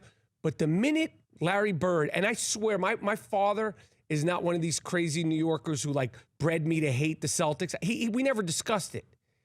It was in my blood. When he put that green uniform on, it was like God spoke to me and said, that's not a good person anymore. I swear to God, like, it's not like I was bred like, you're a New Yorker, we hate to... It's like when I saw him in that uniform for the Celtics, there was no more. And I hated Larry Bird, but he changed my life because him and Magic, but really him, because then I developed this over-the-head, left-handed jump shot, iconic, of course. Just ask, Google it. Yeah, Google that with X. You look a little like you could be in the Bird family. The best-looking bird. I don't know. Say that. That's not a compliment. Say that, Dan. Say that. That's not like saying you look like you'd be in the Brad Pitt family. Say, you look like you could be the best. Say that. You're the most handsome bird brother. Thank you. That's still not saying much, but it's better than... No, it's not. Oh, does somebody hear something there? Oh, you got to stretch, right, Penny? Penny a la vodka. Well, come on out here and say hello, first of all. Hi. Looking gorgeous as ever. Can I have a paw there? My, what big paws you have. Okay, ready? Sit. No, it's good. You don't have to do easy. Good. And then that's it. And then she disappears. She's gonna lie over there by Tyler. Good girl. Good girl. She's got a tough life. Who's got a tougher, Tyler? Who works harder? Yeah. Penny. Can we come up with that emoji where when somebody, yeah, when you, yeah, I need to have the Tyler, the moderator, not in my chat room. When are we getting? I thought we were getting some treats. Yeah, shouldn't we be getting some treats? We're running out of treats.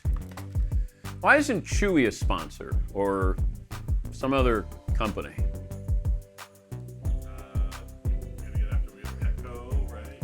Yeah, there's other places that could come up with this just to take care of this little girl right here. She's 2.5. Come here. Come here. She's not going to unless I have something. Hey, come here. Oh, don't give me the stretching. That is nonsense right there. Don't go, oh, I'm stretching, I can't. Oh, I can't pull in her ear because then she gets mad. She cries like a little baby. Cries like look at your paws. You're never going to get a man with paws like that.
Joe in Harrisburg, Pennsylvania, the winner of Fritzy's scoreboard challenge, 51-44. Paulie, give me this day in sports history, then we'll try to figure out 51 and 44. It's kind of a quiet this day in sports history, Dan. 1933, the first Major League Baseball All-Star game was announced. They hadn't had one before 1933, and it's played at Comiskey Park in Chicago as part of the World's Fair. I do have a this day in movie history. Okay. This movie was released in May 16th, 1986. It grossed $360 million worldwide. Here's a hint, Dan. It has the greatest male volleyball scene of guys wearing jeans playing beach volleyball of all time. That made $300 million? Yes. Top Gun. Worldwide. That's back when that was a lot of dough. Man. Top Gun was released this week, 1986. Yeah. And then when is the new one coming out? Not soon enough. I don't know. Todd, help me with your scoreboard challenge here. 51-44. The clue for 51 is flipping the bird. All right, that's Randy Johnson. Randy Johnson, May 18th, 2004, hit the bird. Actually, didn't hit the bird. He threw his 16th perfect game in Major League Baseball history, beating the Braves 2-0. But thought bird might help you out. But that was a Randy Johnson perfect game. For 44, a fall sense of security. A fall sense of security. A fall. So somebody fell. Or something that happened in the fall. Like the specific month where baseball crowns a champion. Oh, okay. Reggie Jackson. May 18th, 1946. Reggie Jackson is 74 years old today. Number 44. Thank you, Todd. You're welcome. Justin in South Dakota. Hi, Justin. What do you have for me today? Hey, Dan. 6 foot, 2 1/4. Hey, I was just wondering, what would it take for somebody to dethrone Jordan as the greatest of all time? Well, I think you have to have more than 6 titles. You have to have at least 6 titles. If LeBron gets to 6 titles, but the problem is he has losses in the finals. And that's the difference. You know, Brady moved past Joe Montana because he had more, and he had all those losses, though, 3 losses, but 6 titles and 3 losses, that will trump Joe Montana in people's minds. If LeBron gets to 6 titles, I still don't think that he will ever exceed Michael Jordan in people's minds. I just don't. Because Jordan has just reminded you, and then he has, put this out there for a new audience to understand this, that his greatness. And I just think it's too much of a lead for LeBron to make up, even if he had the same number of titles. I don't think so. Jim in Pennsylvania. Hey, Jim, what do you have for me today? Hey, Dan, 5'11", 200. Listen, it was an absolutely spectacular series. Watch it again and again. You talked about, maybe the next series. There's an athlete who's actually still playing right now, and hopefully we don't have to wait 22 years for a 10-part docuseries about him. And I'm telling you, I think it could be just as riveting, if not more. Tiger Woods. Yeah. Well, you have to be willing to subject yourself to this. And there's a lot of things that he would have to answer. Because Jordan, whether you believe it or not, Jordan did address baseball, his father's death, gambling. Now we find out it's food poisoning, not the flu game. So there were things. Now, you may not have, been satisfied with what you heard, but these things were addressed. Is Tiger willing to open himself up to that? And I don't think he is. I'd be surprised if he would do something like that. Jeff in Detroit. Hi, Jeff. What up, though? One time for chat. Well, listen, man, that Reggie interview was wonderful. I'm glad I got a chance to watch it and be on hold at the same time. Best and worst of the weekend. Best is going to be, I got a best and a best. Best of the weekend is going to be, I've never watched NASCAR ever in life, just sat down and watched it. I actually enjoyed it, and it gives me hope that sports are going to return. So, yeah. That was really, really positive. I breezed past a little bit of golf. It was kind of different, like you said, because I've seen it, but, just having the silence there is kind of eerie. All we have is The Last Dance, and which comes to my bester. The Last Dance has had his last dance. My goodness. Michael Jordan discovered electricity and everything else. I'm a hater. I'm not going to lie. I'm going to end up watching the documentary because of the man's greatness. That can't be denied. But, yeah, And it's funny because in chat row we discussed over under on Monday mentions of Michael Jordan 300. Somebody said they would take the over. Have a good one. Thank you, Jeff. Yeah, we kind of stayed on Jordan for the most part. I was going to get into baseball's new plans. The fact the NBA is silent right now, is that a good thing? I hope it's a good thing. And as Reggie said, the longer this goes, we would be having, I think, the Western Conference Finals right now. I just don't know. I mean, I'm cautiously optimistic, but I'm on record as saying when this first started, I didn't think the season was going to happen. I think you're going to have some seasons that are going to start later with college football and pro football. But the NBA is sort of in this, you got a window here. Can you squeeze it in? And I just don't know, man. Don't know. Go around the room what we learned on the program. Back left, Todd, I'll start with you. I learned that you listened to soccer on the I radio did. yesterday morning. That's fascinating. I listened to the Bundesliga for a half hour yesterday on the radio. McLovin, what did you learn? Once again, our callers get to the bottom of the story with I-Team reports. I know the guy who made the pizza in Utah, and he's the one who brought it to Michael's room. It was $15. It was a large pepperoni pizza, thin crust, and Tim Grover gave him a 20 and said, keep the change. That's all we have right now. Seton O'Connor. Michael Jordan's the kind of guy that would spit on his own food. That's what I took away from today. That we were like, nobody else got sick. And then, we heard that, the director said, hey, you know what? He spit on the pizza so nobody would eat any of it. Paulie, what'd you learn? Karl Malone passed on being in the Last Dance documentary. What we learned brought to you by LegalZoom. No matter what happens, you want to make sure your loved ones are taken care of. That's why LegalZoom has made it easy to set up the right estate plan without leaving your home. Take care of your family today. The right estate plan at LegalZoom.com. A lot of fun. Thanks for letting us be part of your day. Talk to you tomorrow. Seton, Paulie, Fritzy, McLovin. Yours truly here on The Dan Patrick Show.